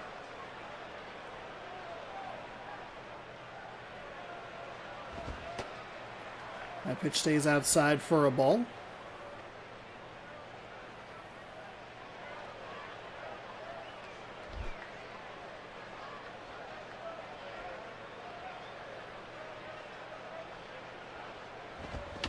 That's fouled away.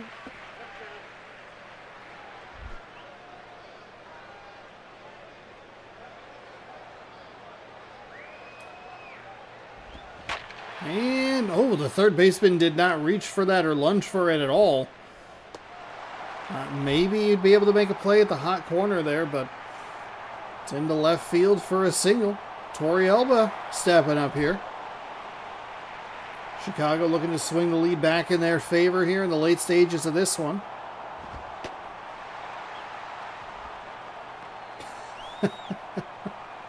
Yes, how dare I? Will be suspended for the rest of the year. We'll see you on January 1st. Bottom of the second. One tiny, insignificant error. Kick him out on the streets.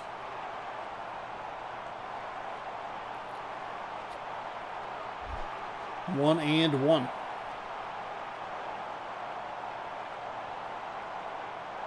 Righty. Gets the swing. It's foul. I think maybe Torrealba would want to let that one go. It's probably ball 2. Here comes the pitch. It's just outside. That looked pretty good to us, but pretty good to me at least. But it must have missed thanks to the angle, making it look a little funky. 2-2.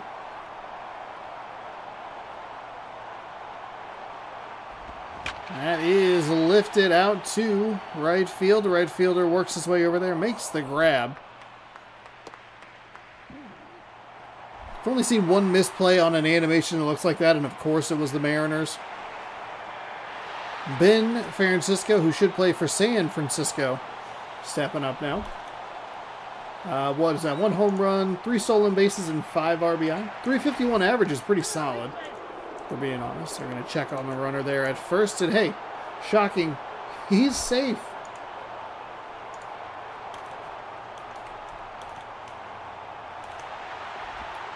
They're going to put the runner in motion down to second. He is out. That will... That out number 2? Man, it's unreal how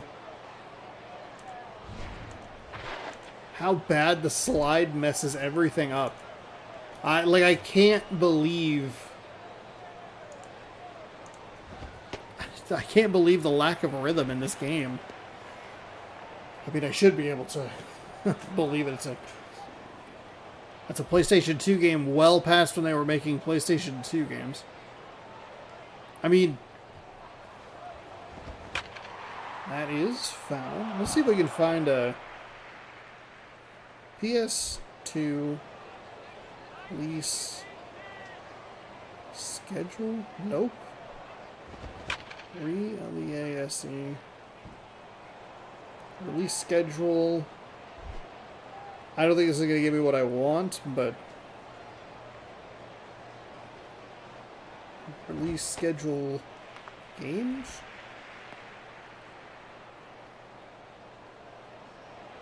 PS2 list by games. Metacritic. So that is way outside. So anything past, let's see. I mean, there were some funky ones here and there. Oh, Cricket Street Champions. Hell yeah. I gotta get that. There were some, like, kid-related games, but I mean, Sony-wise, Cabela's, A Weird Scooby-Doo, Madden's, that funky Despicable Me game. Oh, Siphon Filter, I think, is a PSP port. I was going to look up when the last big Sony first-party game, I believe, was God of War 2. Jak and Daxter, The Lost Frontiers, a PSP port as well. For some reason, Jurassic the Hunted was on PlayStation 2. That is in the dirt. Astro Boy video game. Okay. Backyard Football, Cars, NBA 2K10. Marvel Ultimate Alliance 2. Guitar Hero 5? Whoa. I did not realize that made it to PlayStation 2 as well. I mean, it has such a big install base. Like, you see it on a list and you go like, what the heck?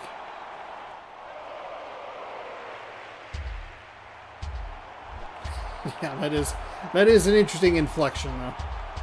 Like, never getting the pickoff outs and then the steals are so rarely successful. Revenge of the Fallen, Ghostbusters. Some of these make a little more sense as we start 2009. That's still 3 years into the PS2's life cycle. Oh, here, we'll just look up God of War. God of War PS2 release date. Not 2005. That's not what I wanted. First installment of the God of War series. God of War 2. Oh wow, it was earlier. I'm glad that I bailed on that. March 13th, 2007. It was the last time that Sony released like a big first party game. There's like some SingStars and some like, it's just a lot of kids family games and a lot of like, we could probably make this for pretty cheap and sell enough. The PS2 was such a weird console because it had such a long lifespan. There were games released until 2013.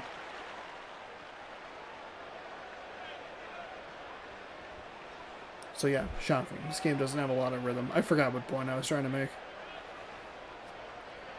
It's just not it's not the well-made version of the game. And there's a reason it probably only sold 120,000 copies or whatever. So 2-1. We're tied at 1 here in the top of the third. Oh, okay. Thought about it. He was going for the bunt, but missed. Couldn't get the bat back on what probably would have been ball 2. Or ball 3, excuse me. Would have been, now it's an even count. Would have been 3-1. Now he'll put a swing on that one. The 2-2 is foul at the third baseline.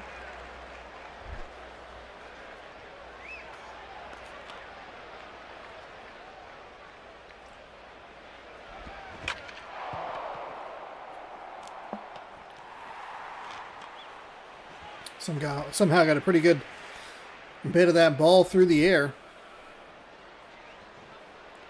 Sometimes when they're able to get down to those balls that look kind of low in the zone, I think it's just going to get driven into the ground, but then they're able to pop it deep into right field. Oh, okay. So it's one gone. That is in for a strike on the inside edge.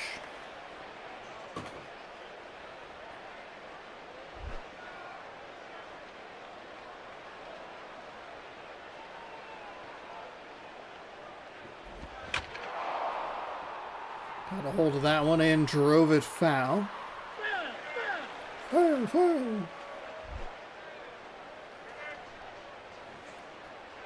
Here comes the 0-2. That is foul as well. White Sox might just have to wait until Pujols comes around again to try and win this game. Arizona has 3 hits, but they've only been able to score 1 run. White Sox just have the one solo blast.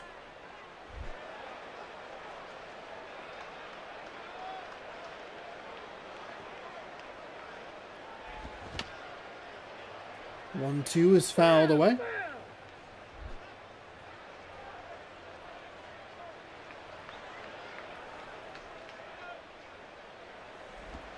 And that is rung up, strike 3 on the outside. Batter does not like it. We'll take a look at the pitch track, maybe? No, we'll just get a very unhelpful replay of it. Just have to trust. I mean, if we wanted to, we could take a look at the replay. I don't know how committed I am to it. Committed enough. Curious. Alright, let's look at it.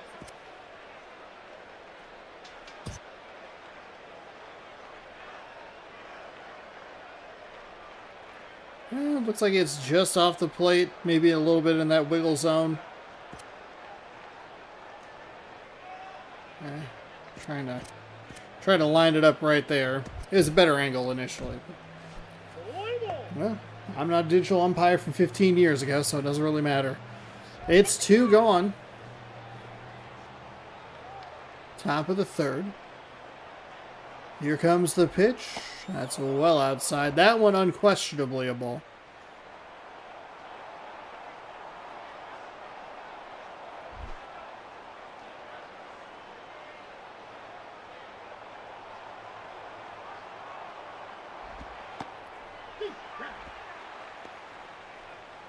No way. No way was that a strike.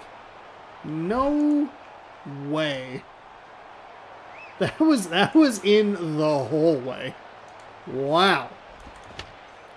That's a foul ball.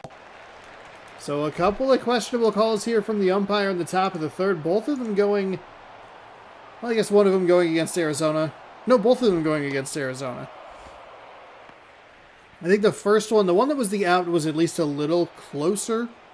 You can kind of see where he might have thought it clipped that outside, but that other pitch looked in the whole way. Here comes the 2-2. That'll be a single out to center field. So I guess ball don't lie.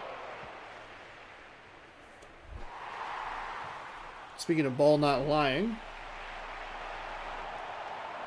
Let's get a check here. Whoa. Rams closed the gap, but it's probably not going to be enough. 27-24. That is in for a strike.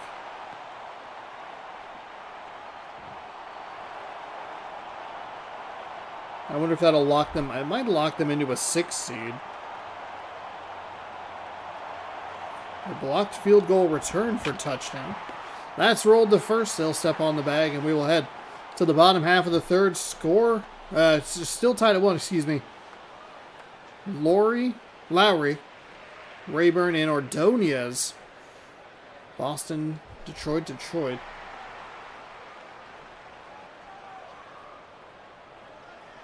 Stafford, 2 touchdowns, 3 interceptions. I wonder how demoralizing that Thursday night game, how demoralizing that was.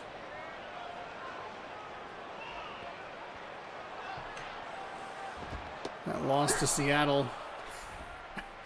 All right, that outside part of the zone getting a little funky, or at least staying a little funky here. It's 0-1.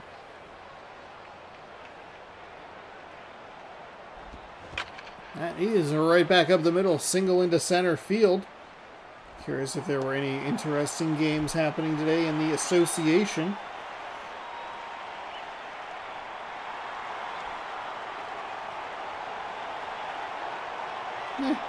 Oh, the Heat put up 147 on the Nuggets.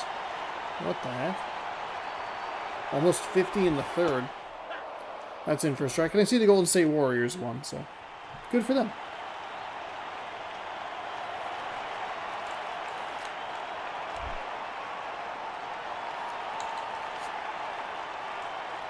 A runner on with nobody out. 0-1 in the bottom of the third. The pitch is outside for a ball.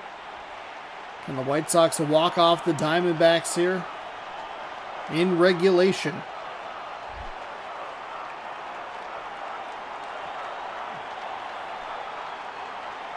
Here comes the 1-1. It's swung on and missed. Oh boy. Really fooled him with that one. It looked like he thought it was maybe going to try and break back over the plate, but it just stayed inside and jammed him real good. 1-2. And he will put a charge into this one, but not enough to get away from the right fielder. Runner goes back to first and one away. Maglio Ordonez. I mean, this is kind of what you're looking for. I kicked the power strip, by the way. So that's why we save. That wasn't my own stupidity. That was just my own inattentiveness. But this, I mean, this is what you're looking for. You get one extra bat. See if Pujols can bring that winning run around. However, whether it's deep to one of the parts of the park or it's a home run, maybe Ordonez can move him a little bit. That stayed outside. Huh. This umpire, he's been weird. It's like 4 pitches now that have just kind of been like, what? Are you watching the same game? And it feels like all of them are going against Arizona. That's a nice strike on the outside corner.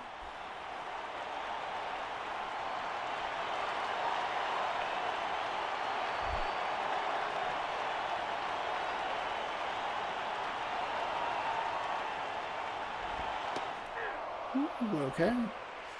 Goes back to that inside edge, gets the strike call.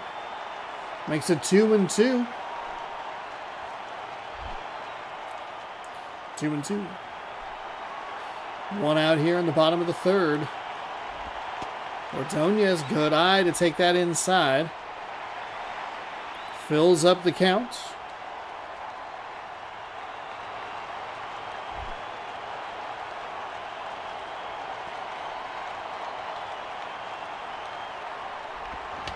Oh, Ordonez is going to roll over that. It's going to be out number 2, but he is going to make it. I was waiting for that umpire to be a little less dramatic. Pujols 1 for 1 with a solo home run. He just barely got a little piece of it. It's good hustle up the first base line to get back safe. Or to get there safely. It's just, man, that is not the swing you want. Pujols thought about it, but I think it's a strike at the knees. Pujols 1 for 1 with a solo home run. And again, this pitcher working him low in the zone.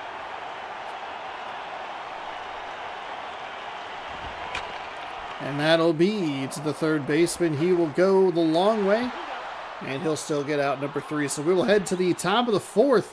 Second extra innings game of the day. It's 1-1. This one a little less interesting, if I'm being honest. The other one was more entertaining.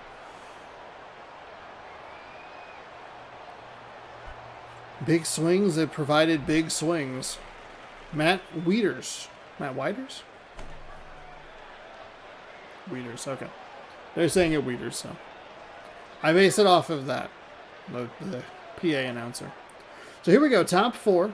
1-1. Which is in for a strike. Still have one more game to watch today. It will be the Red Sox taking on the Cardinals. Weirdly, they got the last start of the day. for us, but that happens every once in a while. Like the Sunday Night Baseball variant, but because we control the Mariners, we will always have the Mariners will always have the fourth game.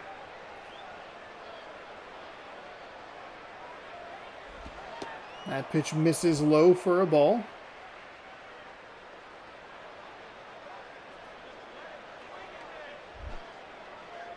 Oops.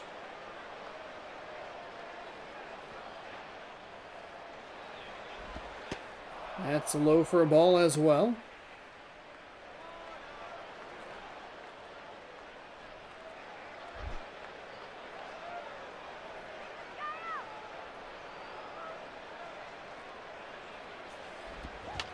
Oh, no way. He swung at that? That is brutal. They will go to the bullpen to bring in a new arm. It's James Wright, the righty. 13 games, a 3-0 record, a 4.02 ERA, 2 saves on the season, 15.2 innings pitched, 7 and 3 walks and strikeouts.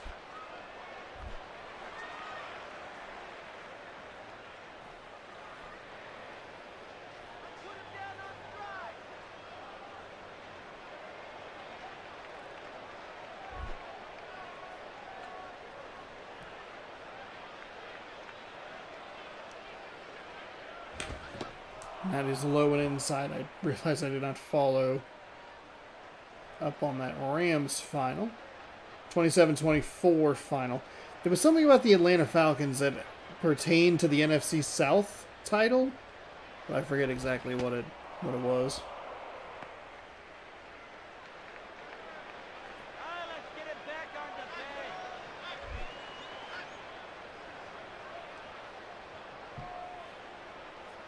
I think the Falcons had to lose one of their 2 remaining games. That is going to be an out. Nice play by the center fielder there.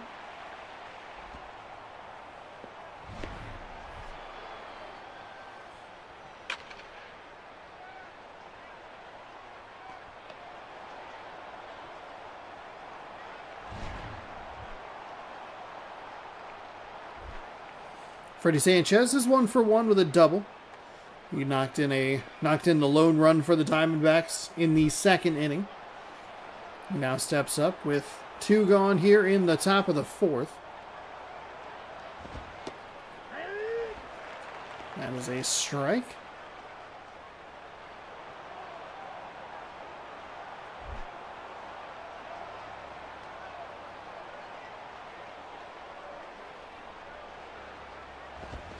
And that will be an out to third base. Strong throw across the diamond. That will retire the side. We will head to the bottom half. White Sox have piled up 3 hits, but they just can't get anything going. Ramirez, Roland, and Torrealba coming up, looking to walk this thing off.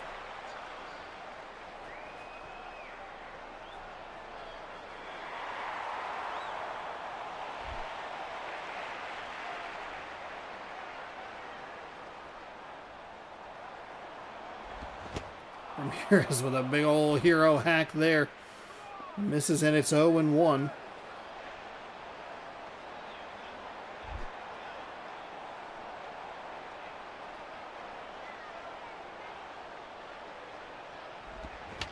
That's fouled away. We have a looping curveball.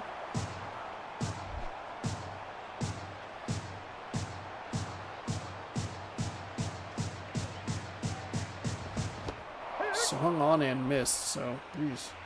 Ramirez came up looking to be a hero, capital H-E-R-O, hero. He was that hero, but it's just not a great out. 1 for 1 with a single for Scott Tolan.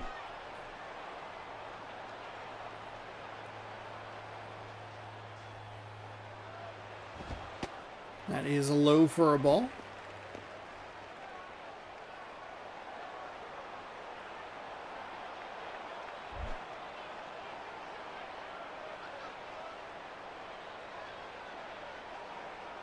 Here comes the pitch. It is, I think that was a pretty good pitch to swing at, but no such luck. 1-1 with one gone. It's a 1-1 game here in the bottom of the fourth. That's fouled away. I think you want to try and flip those swings a little bit there, buddy. That was not great.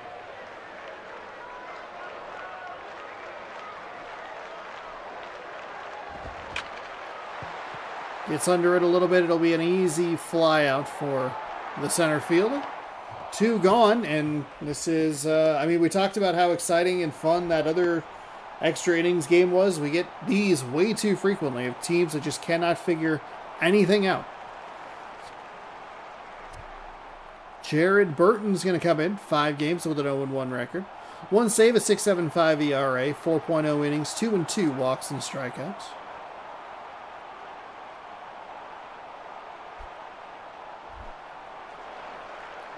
Yorvit Torrealba is 0 for 1. Yorvit. Give it a little more enthusiasm on that second syllable. And Torrealba rewards us with a hit. I learned how to pronounce his name, and he says, "Here, I'll take that into left field for you." So now what you're looking for, 1 pitch, 1 swing, and a single off of the reliever that they brought in.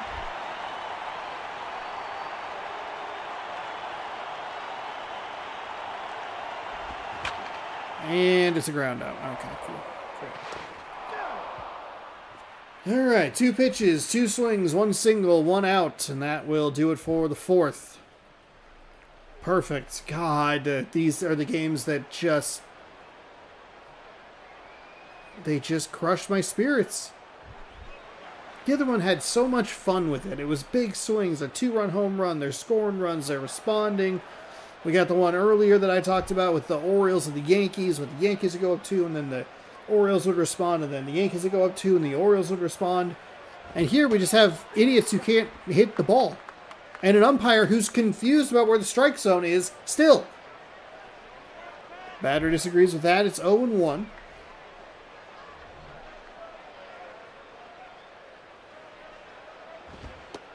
That misses low and outside. Strike. Okay. All right.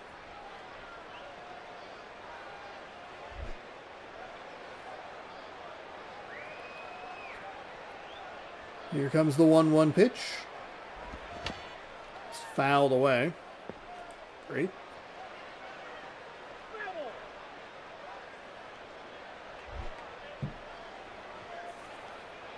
1-2. Righty winds and fires. It's rolled foul up the third base line. So early on that swing, just barely getting a piece of it.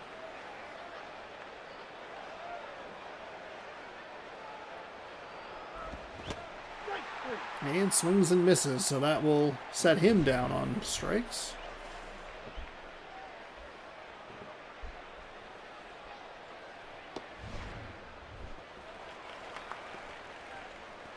Jamie Carroll, batting .231 this season, 5 RBI, 0 for today. Okay, how does this keep ending up so far back? 0 for 1, by the way.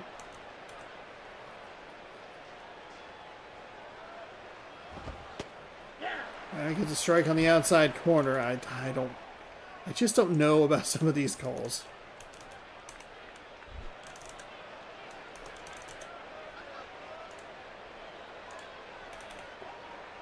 It's definitely not helping the batters, and it's really benefiting the defense. That's a broken bat. Ugh. I mean, that was so far inside. It wasn't an 0-2 count, so probably could have let it go. It's a decent pitch, but you figured he's probably swinging because of the previous pitch. I don't know. Or they've all just forgotten how to play baseball, and we're going to be stuck in a miserable 1-1 game forever. Misses the low inside corner. Called for a ball.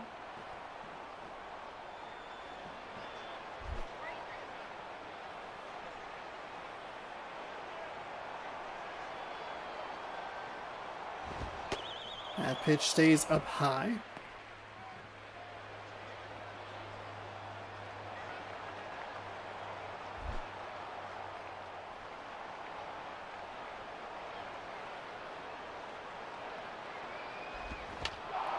Fouled up the first base line. Got to head out too. All right, be well. Thank you so much for hanging out. Appreciate it. We'll see you next time. 2-1. 2 gone. I would like for anything to happen in this game. We have seen 2 8-inning games. They have been the most miserable experiences of my life with this video game. And they're both like this. They're just 1-1 misery pieces, which is the opposite of a masterpiece. And that's a walk. Cool. Nothing better than a 2-out walk, huh? They're not going to do anything with it.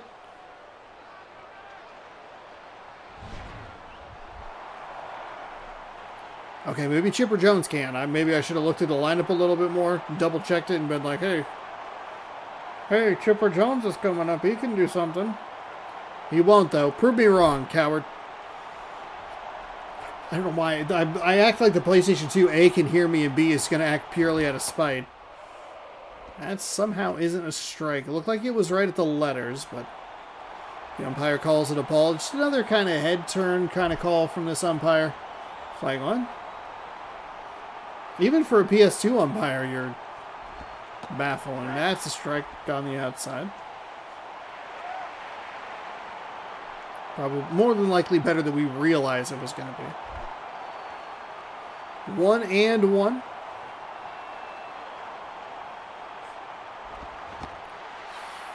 Chipper Jones wants that pitch back. It just dipped a little bit lower. If you're the pitcher, you can't let that happen again. But at the same time, you're going to get away with that location. Probably just once. Jones will drive this into right field. It'll just advance the runner to second base. Didn't get super deep. It was kind of it wasn't like a slow roller, but it wasn't like a quick one out there. It's kind of a medium roller.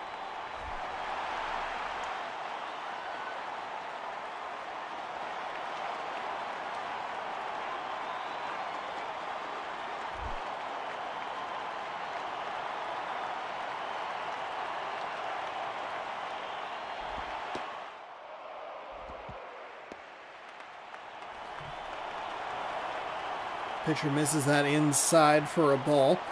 Go ahead runs at second. 2 gone here. That is a good take on the outside. I'm also a little surprised that was a ball. We've seen that's been a spot that's been a little finicky. I mean, he's been kind of finicky all over the place. That particular spot, the right-handed batter's box side, has been the funky spot. He will put a charge into this. Does that have enough to get out? No, it will just get down. It'll send one around third. They will send the second.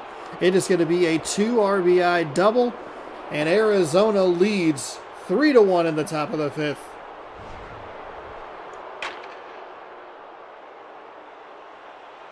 Now I will rejoin you in just a moment. I'm going to blow my nose.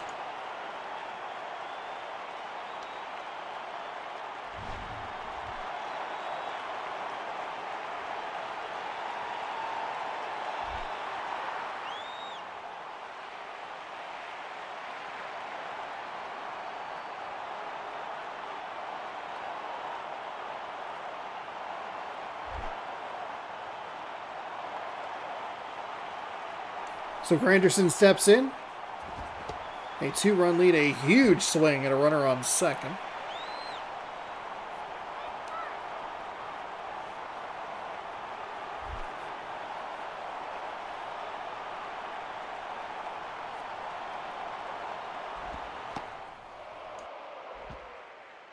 And that pitch misses outside. I meant to turn my camera back on. It just muted my microphone. Thankfully, I realized that I muted my microphone immediately and not just... whatever. Here comes the wind and the pitch. It is low and outside for a ball. Thanks again, everybody, for hanging out. I appreciate you.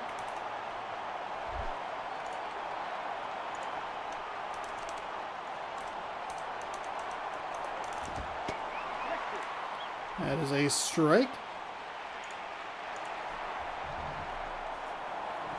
Like I keep mentioning, we'll have a slightly shorter video tomorrow. Just 3 games. Will also be my birthday stream, so that'll be fun.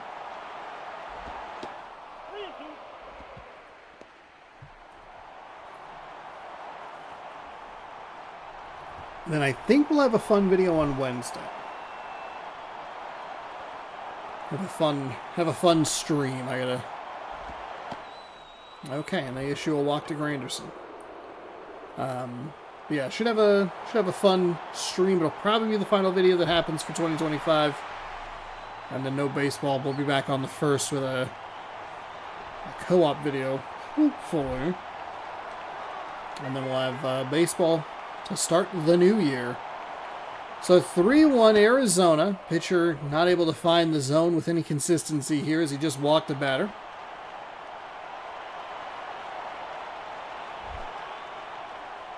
Two on, 2 out.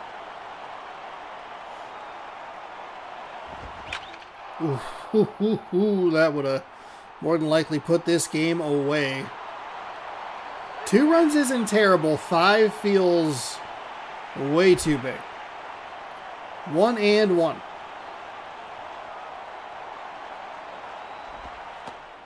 That is low for a ball.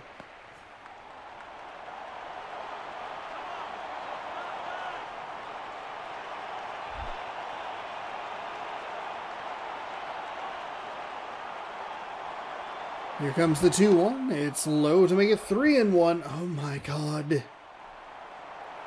I'm feeling a little complaining. I can hear it. I apologize. It's getting a little. This is just getting a little exhausting. That's a strike.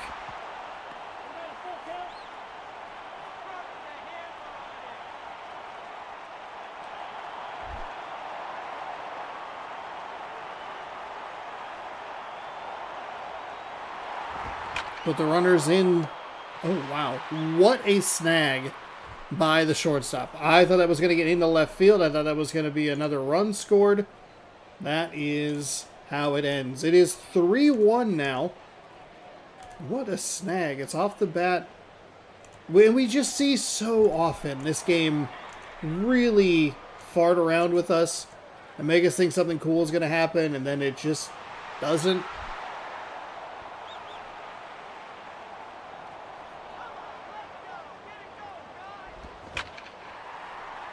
The Diamondbacks looking to close this one out here. 3-1, bottom 5. That is fouled up the third base line and then weakly hit to the catcher. And that'll be out number 1. Jed Lowry, 1 for 1 with a single, 256 average. No home runs, no RBI. You just need a bloop. You just need a blast. I mean, I don't. The White Sox do. I'm going to require at least 2 bloops from the White Sox before the blast. I need it to be a walk-off. I don't think I can handle another tie game. These teams have not been batting particularly well. It's a good comeback for the Arizona Diamondbacks. They were only down 1, but they got that run back immediately in the immediate following half inning. And then come through with two out runs to take the lead.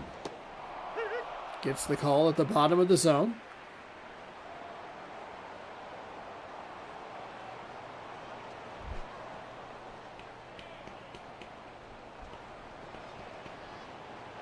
The righty winds and fires. It's low for a ball. Neither of these pitchers have been throwing the ball all that well. That's been part of the issue. Part of the issue has just been the inconsistency which drags these at-bats out. That will roll over. Shortstop fires over to first in time. It's out number 2. An emphatic punch out by the first base umpire. He's out of here. I got dinner reservations. Let's go.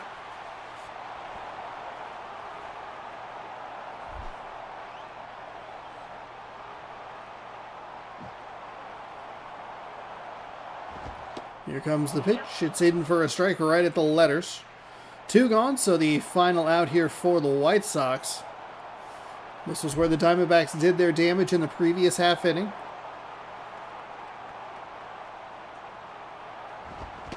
Swung on and missed.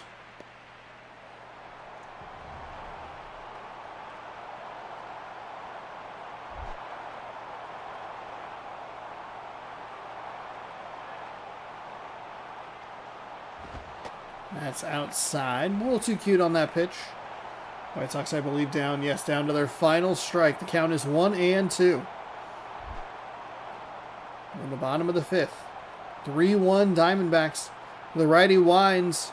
Readies to pitch and fires. It's popped. It's going to be the second out. Probably, I think two of them in that catching circle there. Maybe just outside on the grass. But either way, two very weakly hit balls caught by the catcher in that bottom of the fifth to help seal this win. It'll be the Diamondbacks 3, the White Sox 1. And that will do it from Chicago. White Sox just couldn't get anything going. They had the home run, they had the solo shot, and that was it. Joey Votto 2 for 3 with a double. He knocked in 2 runs. Jared Burton improves to 1-1. Jamie Wright. Oh my gosh. Jamie Wright falls to 3-1. Pujols with his 5th home run of the season. All right, I'm going to throw this to a BRB, and I will BRB.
All right, we are back. Thanks for hanging out for a minute there.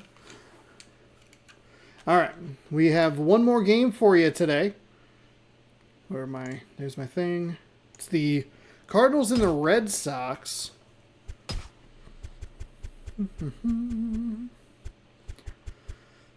Twins over the Reds 2-0.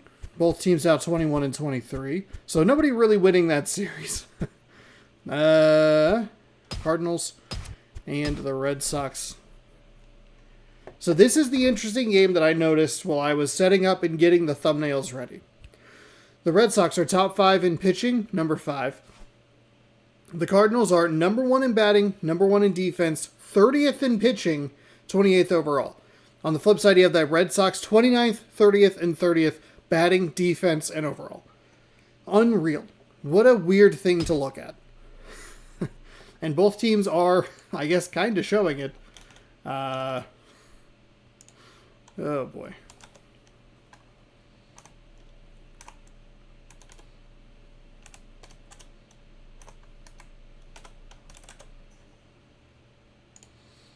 Let's jump on in here to our fourth and final game of the day. If you're still hanging out, thanks a lot for watching. If you want more, subscribe. If you'd like to be notified, ring the bell. And if you're enjoying the content, hit that thumbs up button. As I flip this thumbnail and welcome you to St. Louis. The Arches. The Red Sox 17 and 26. Hey, so are the St. Louis Cardinals. And we are ready for game number 4. A battle of strength on strength, I guess. Great pitching, good offense, good defense, bad defense.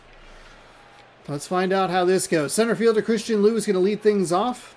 Then it's going to be first baseman Justin Smoke. Right fielder Jason Hayward. Left fielder Carlos Lee. Third baseman Wes Helms. Designated hitter is Jorge Cantu. Blake DeWitt at second. Benji Molina at catcher.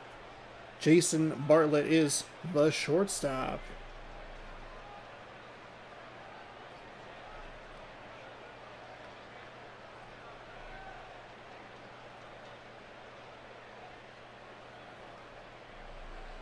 Looking at?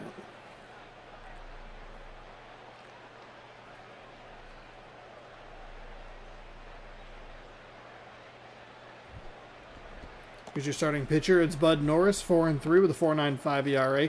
8 games, 20 innings, 21-6 and 21. Wow. Okay. 21-6 and 21.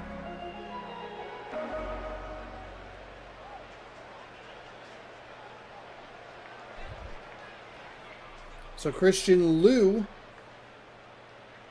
will lead things off.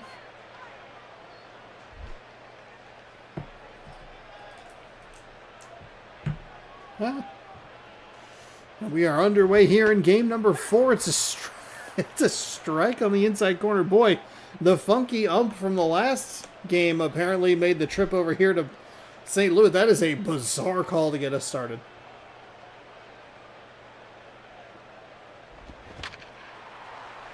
That's fouled up the first base line to make it 0-2. Quickly 0-2, I might add. Pitcher takes off his catcher, readies, winds, and fires. Swung on and missed. So it got off to a bad start for Christian Liu there and then didn't get any better. A foul ball and a strike. Strike swinging late on the 95-mile-an-hour four-seam. All right, and that is how things get underway.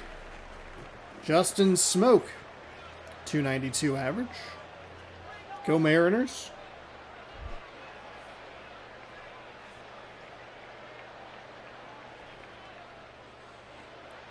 The righty fires, and that one stays high for a ball. 1-0.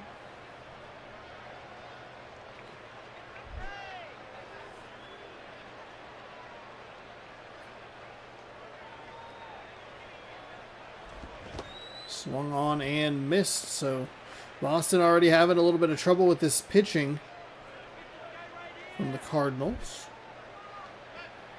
1-1. Having trouble catching up to a couple of these. It's like just straight fastballs. That one has a little bit of movement on it, but stays outside.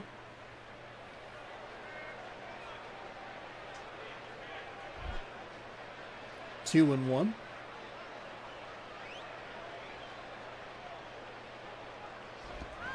That will be hit to the shortstop. He bobbles it. And that will give him plenty of time to be safe at first.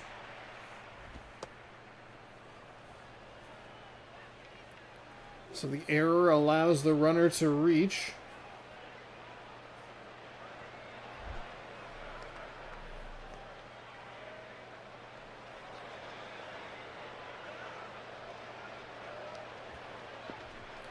Jason Hayward steps in.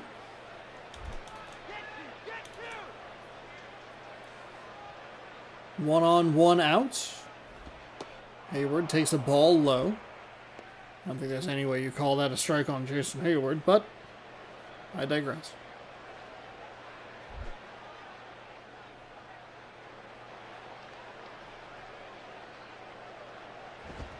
That is inside for a ball.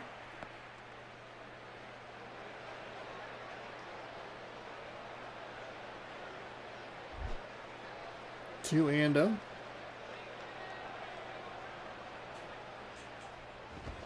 Swung on and missed, so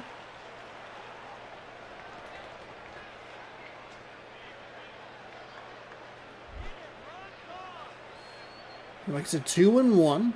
See if they put that runner in motion at all. And again, this pitcher is able to get the ball, just zip it past those bats.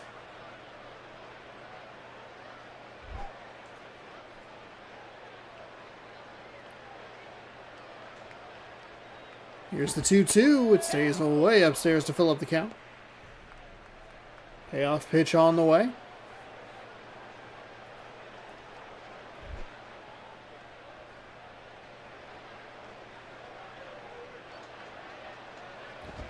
And Hayward kind of bails him out there a little bit. That might have been just a touch low in the zone. See if I can get a better look at it here on the replay. Winds and fires. You know what? It's probably in that spot where you don't want to leave it up in the umpire's hand. That's probably the same thought there. You got to just, if he's going to think about it, just get that defensive swing and see if he can do something with it. A couple of foul balls means that we see another payoff pitch, and this will be driven out to left field. Routine play for the left fielder, who fires it into second. Runner retreats back to first, and it's 2 gone. Carlos Lee, 2 home runs, 9 RBI on the season so far.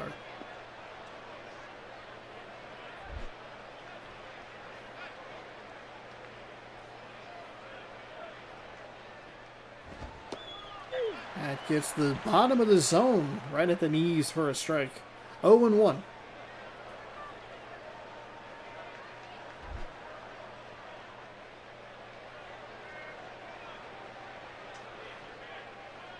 Here comes the 0-1. That missed just a touch outside. Looked like it was pretty good from our angle, but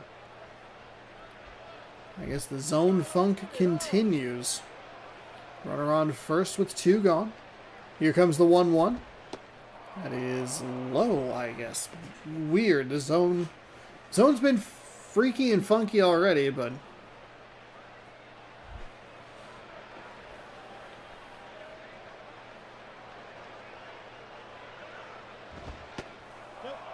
that is a ball.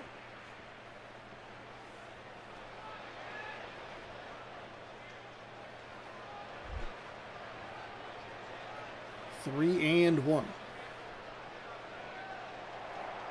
Put the runner in motion. He is going to be so far out. It's not even close. Like to an infuriating degree at how bad this game is. He is so out.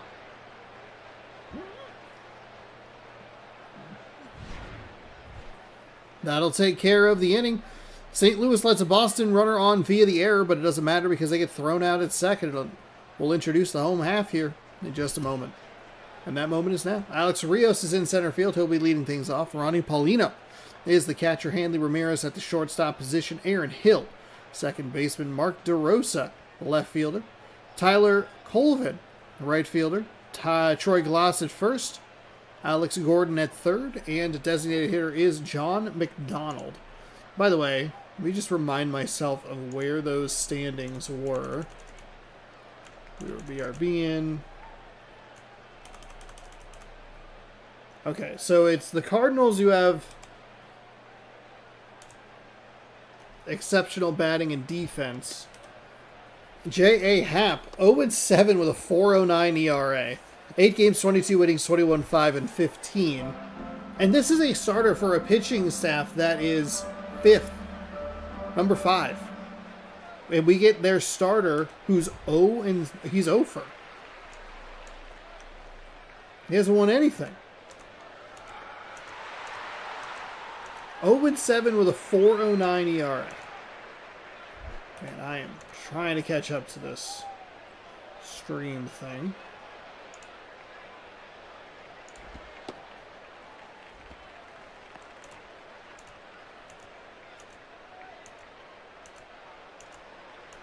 Okay. So 1-0 from Happ. That's way inside for a ball. He'll wind and fire, and that'll be fouled away. So I guess in this situation, you would look at it as advantage St. Louis that the Boston Red Sox have a top 5 pitching ranking, but you're looking at a pitcher who's 0 for, who doesn't have a single win this season.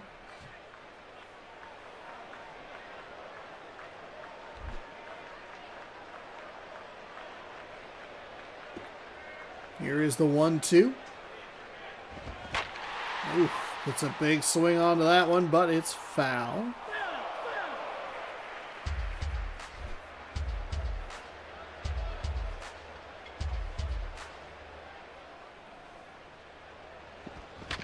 Okay, nice job. Oh, wow. That's going to be safe at first. That was a tight play. I wasn't sure exactly how that was going to get called. It's a good hit by the batter. It's a nice dive by the third baseman. He doesn't overdive it, which is a problem that we see in this game routinely. And it's great hustle up the first base line. Was he safe? Was he not? Let's find out. I think he was, but it's tight. Yep. He is flat-footed before the ball even hits the leather.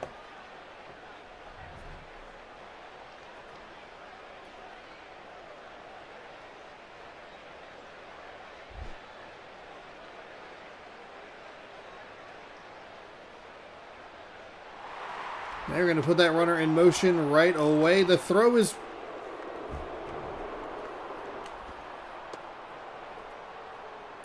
The throw was so bad, and somehow he was still out. Are you kidding me? This game... it's unreal. It's unreal watching this game. Why is that in the game? Why is it that he gets it and spins around that quickly to make the out? Oh, that is so bad.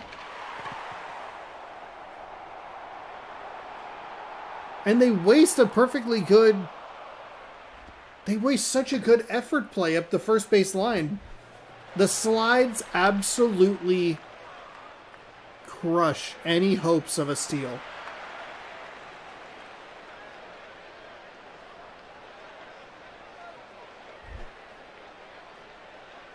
I mean, it was pointed out in the chat earlier, just like, where was it? This sim, I have learned the team's batting and pitching rankings have no effect on their win-loss record. And it's true. Like, I mean, we're looking at two teams that are under 500 by 7 games, and they have top 5 statistic rankings, but overall they're just garbage.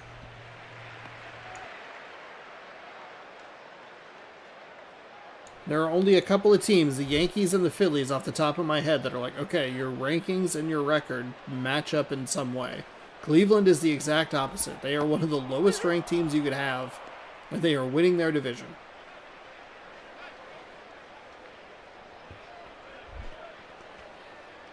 It's 2-1 here in the bottom of the first with 2 outs.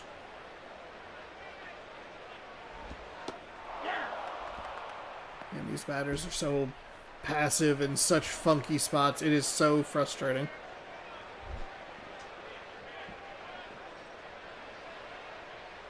Here comes the 2-2. Swung on and missed. It's a nice pitching location. He went down and then threw it upstairs. St. Louis has a hit, has an error on the day. Lee, Helms, and Cantu. Two of the 6 outs that we have seen so far have been on the base paths with failed steal attempts. One of them a little worse than the other. That'll bring up Carlos Lee as we begin the top half of inning number 2.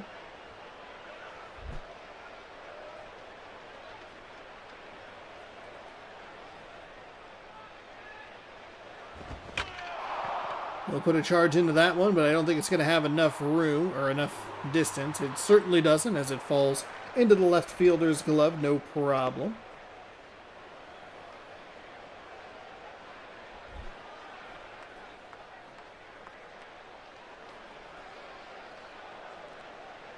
Bring this guy out.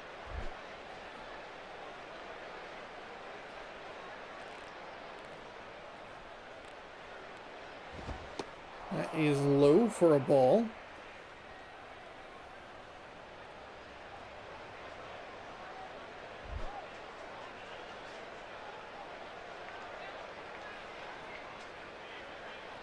So here is the righty. He fires that somehow as a strike on the outside corner.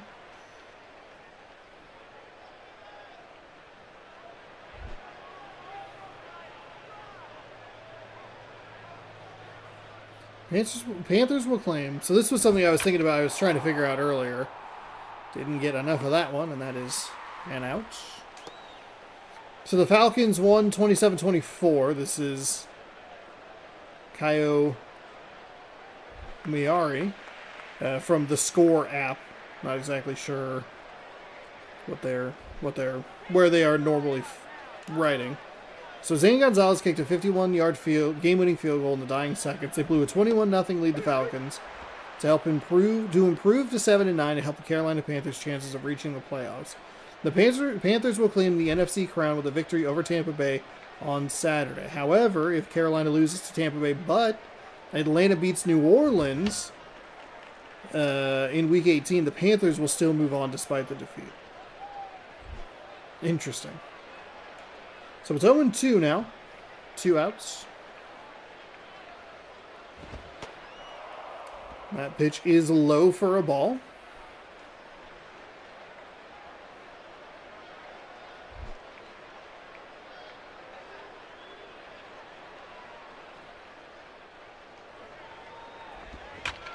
And they'll drive that up the middle to the center fielder.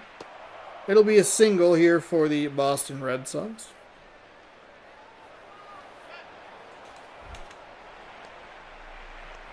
Blake DeWitt's batting .208. No home runs, 3 RBIs, 0 stolen bases on the season.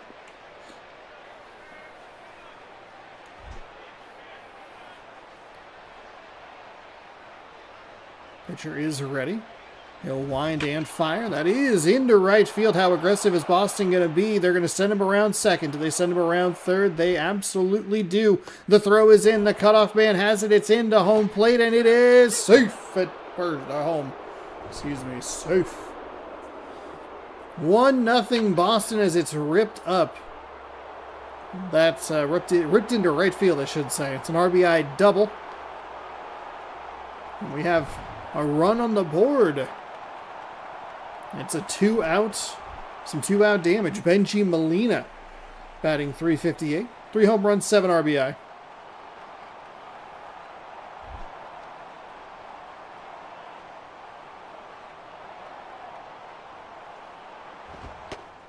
That's in for a ball. Inside for a ball, I should say.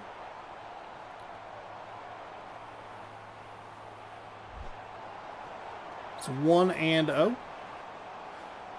2 gone here in the top of the second, looking for a little extra insurance. They will drive this out to center field, and that will do it for the top of the second.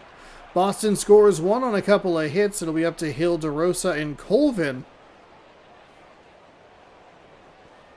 to strike back against Boston here in the bottom of the second. Aaron Hill will lead things off. He is batting .240, 2 home runs, 4 RBI, no stolen bases.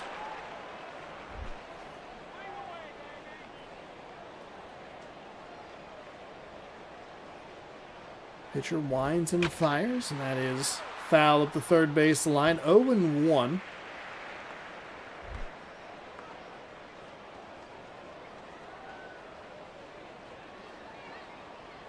Here comes the 0-1. It's fouled away again. I mean, J.A. Happ here, he is the starting pitcher for the Boston Red Sox. 0-7, with an ERA over 4. He's been given a lead here. That stays high for a ball.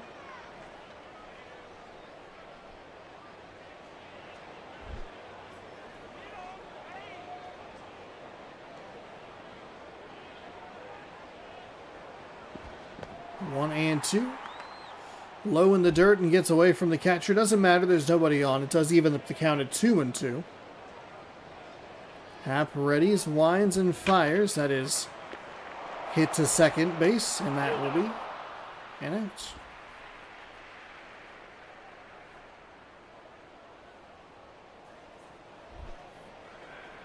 Mark DeRosa, batting .364, has 2 home runs, 5 RBI.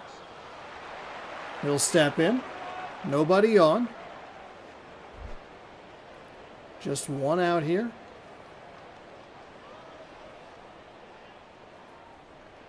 Readies and fires. That one gets the inside part of the plate. Zone's been a little funky today.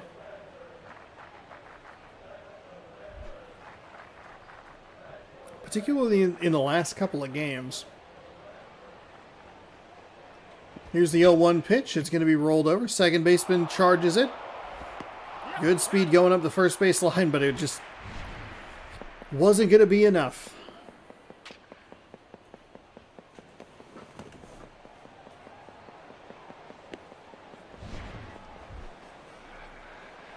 Tyler Colvin.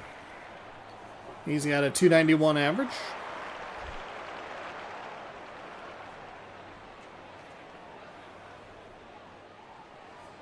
The lefty gets that in the zone, low inside corner.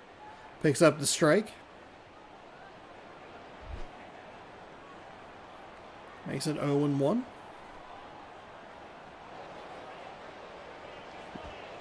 And that just missed everything. Okay.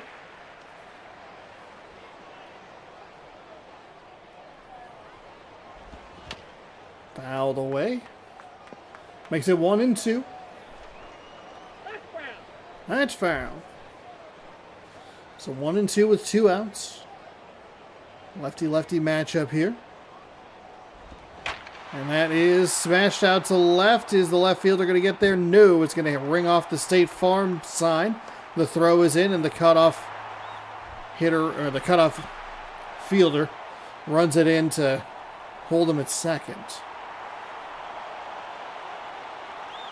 So St. Louis perhaps looking for a little 2-out damage, just like Boston had in the top half of this inning. Happ gets the call at the knees, and the batter does not like it. You can see him stand and immediately look at the umpire. Shakes his head a little bit. Shakes his head a little bit as he resets. 0-1. Tying run. That's low for a ball. Tying run at second. Go ahead run at the plate. It would be a huge swing if the St. Louis was able to take a 1-0 lead and swing it to a 2-1 lead. Happ misses pretty badly. That's a ball.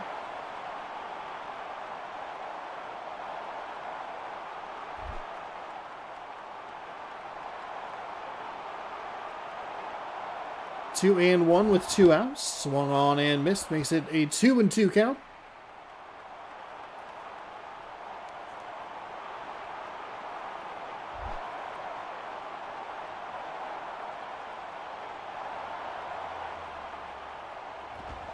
That's fouled away.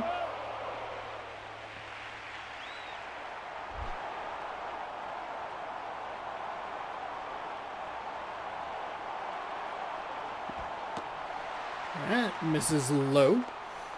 We have a full count here.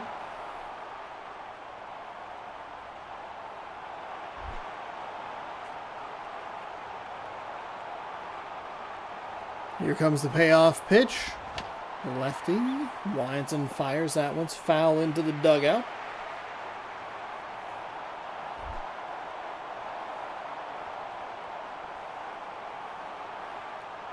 Readies and fires another payoff pitch. That one is driven out to right, but it's right to the right fielder. And that will retire the side. So we'll head to the third. Boston up 1-0. Bartlett, Lou, and Smoke coming up as the lineup will flip over. Jason Bartlett is batting .319. No home runs, couple RBI, and a couple stolen bases.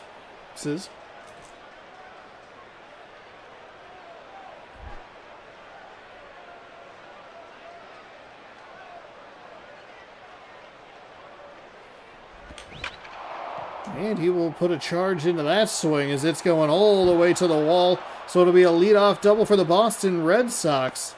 Looking to get a little insurance before heading to the bottom of the third. This time it's a no out or a leadoff double. That's what they call that.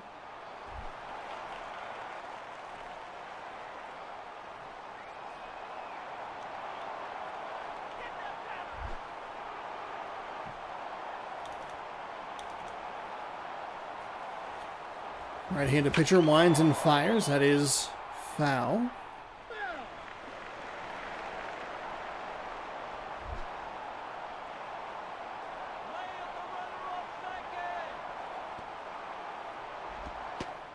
That stays outside.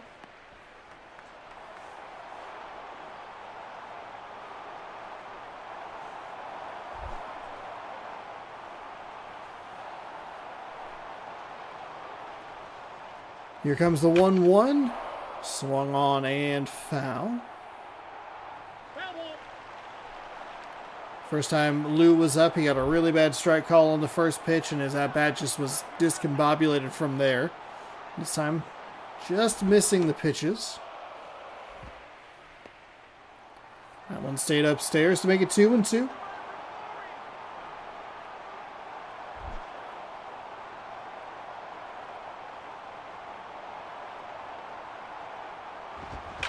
That is foul up the first baseline.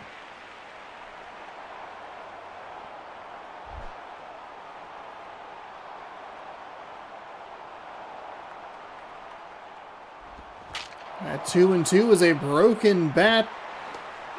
It'll be an out, but the runner does advance to third on the slow roller. I like the decision there to go for the out at first. I think the bat went further than the ball on that one. And it's good concentration by the shortstop, or third baseman, to keep with it, with all the debris going his way. Justin Smoke is in. Bunch of different ways to get this runner from third in for a little insurance run.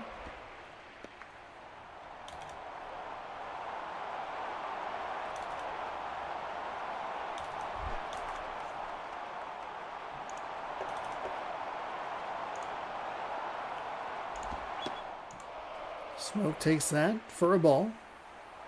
He's shaking his head. Was that a strike? And I missed it. 2-0. No, it's a ball. I don't know why he shook his head. Oh, he must have shaken it. He must have been shaking his head at the pitcher. That's my bad. Smoke is going to dump that into right field. That is going to score a run, and that will be a 2-0 lead for Boston.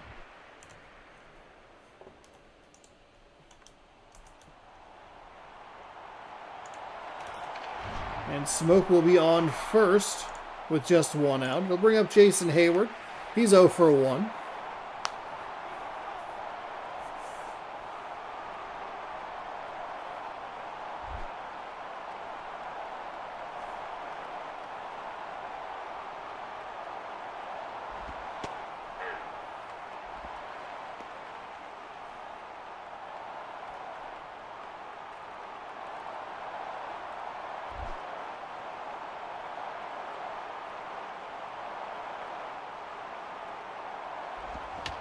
That's fouled away.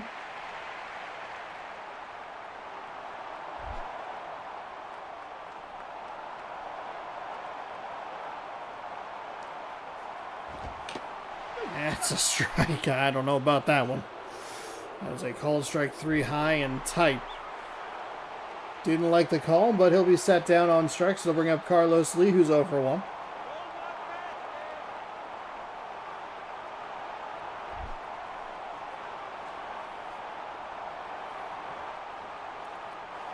Two out with a runner on first, and that is... Oh, that's going to get all the way into the outfield. They are absolutely going to send that runner around third. It'll be an RBI double. Another 2-out strike for the Boston Red Sox. He's somehow safe. I thought that was going to be the easiest play in the world. Like the easiest plated run that we've seen. And then somehow it was almost an out. Wild. So it is now 3-0 Boston.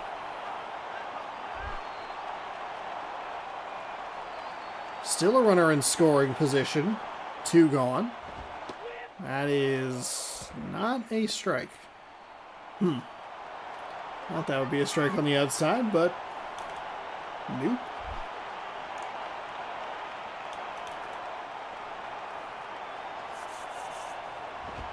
Lines and fires. That's a strike. Right near the top of the zone.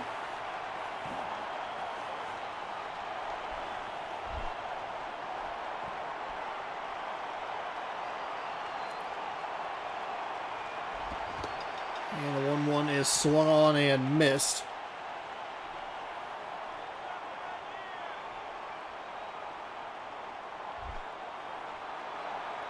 Makes it 1-2. And they will swing and miss at that. Boston comes through with 3 runs here in the top half of... Or no, 2 runs, excuse me. 2 insurance runs here in the top half of the third. We have to Gordon, McDonald, and Rios for St. Louis in the home half.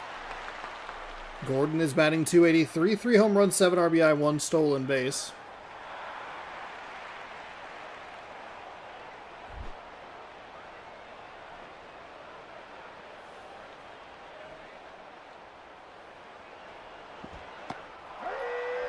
That is a nice pitch. Gets that bottom of the zone right at the knees.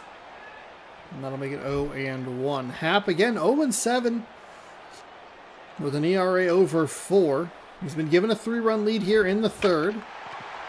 Oh boy. I might have jinxed him immediately. That is... Boy. I jinxed him immediately. He got a hold of that one, and it is 3-1 if this game ends up tied again. Oh boy. We've already had 2 extra inning games. One of them great, the other one not so much. 366 Majinkstic feet? Maybe don't say it that way. I was trying to I jinxed him. I jinxed J.A. Happ so badly, and I apologize. Alright, Josh McDonald. 0 average. 0-0-0. Everywhere you look. Big old goose egg. How does the Boston pitcher respond after giving up the leadoff home run here in the bottom of the third by missing widely inside for a ball? Damn. Damn.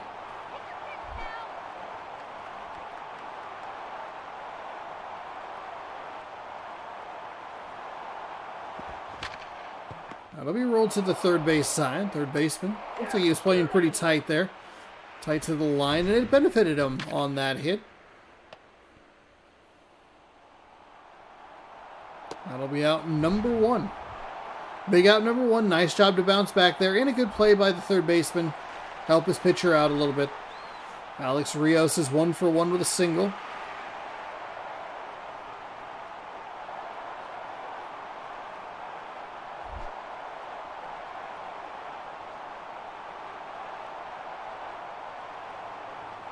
The lefty winds and fires. That misses low for a ball. 1-0.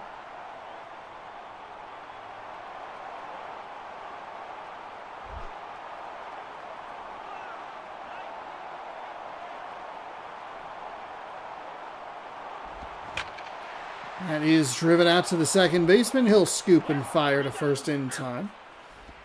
And just like that, the Cardinals down to their final out. So now you really take a look at how important those insurance runs were in the top of the third inning. Ronnie Paulino's 0 for 1.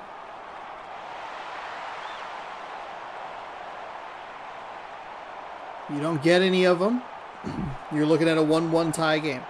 You get one, it's a little bit tighter. Or it's pretty tight. And then you get two, it's a little looser. Still, you don't want to get too unfocused here. It's a 2-run game.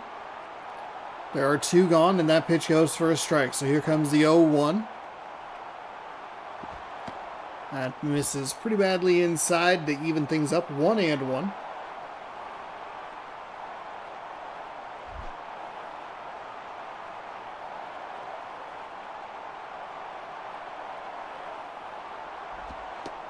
That misses badly as well. 2-1.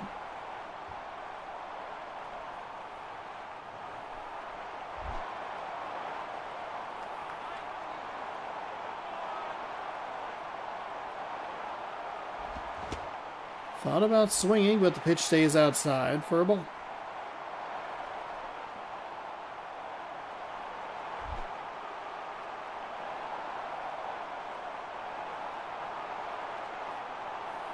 Here comes the 3-1. It is rolled over. The shortstop gloves it cleanly, fires to first in time. It'll be a 3-1 victory for the Red Sox. Happ is going to pick up his first victory of the season. Now improves to 1-7. Boston came out and their pitching beat, their top 5 pitching beat a number 1 offense and defense. But both teams still ranked pretty garbagely. I don't know. The whole thing's weird. J.A. Happ, your player of the game, 3 innings, 3 hits, 1 strikeout. Did give up the home run that I jinxed and I feel bad about. He improves, like I said, to 1-7. Bud Norris falls to 4-4. Gordon's 4th home run of the season led off the bottom of the 3rd as it looked like it was going to get kind of interesting there. The Red Sox salvaged the series 2-1. They had 1 extra at-bat, 4 fewer hits, only 1 fewer RBI, but no home runs. They batted 124 points worse. Yeesh. All right. Before I get wild, let's go ahead and pop a save here. That's it. That's game number 4. Thanks, everybody, for hanging out. I appreciate it.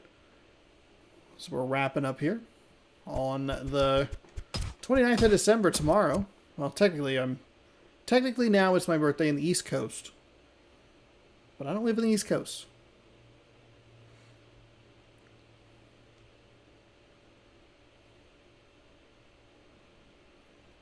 We'll save here. We'll catch up on a couple of final scores, and then we will simulate. We'll simulate the rest of the day. We'll catch up on the scores. We'll resave as I give you the outro. And thank you all so much for watching. Oops, I don't need to do that. And that's why. Okay, so we want to sim to date. And it looks like the Mariners got swept in Florida. Let's take a look at the scores here. Where did we leave off? 7-3 Rays over the Cubs is where we left off. We watched the 3-1 Red Sox victory. The Athletics pick up a win over the Rockies 4-1. The Brewers over the Rangers 2-0. Angels over the Astros 3-1. Dodgers beat the Royals 2-0. And the Marlins beat and sweep the Mariners 4-1 your final there. So that AL West is going to start to get a little bit tighter. Seattle at 24-19. We see the Angels pick up a little bit of room. We see the Athletics pick up a little bit on them. And then the Rangers aren't really in it, so we don't have to worry about that.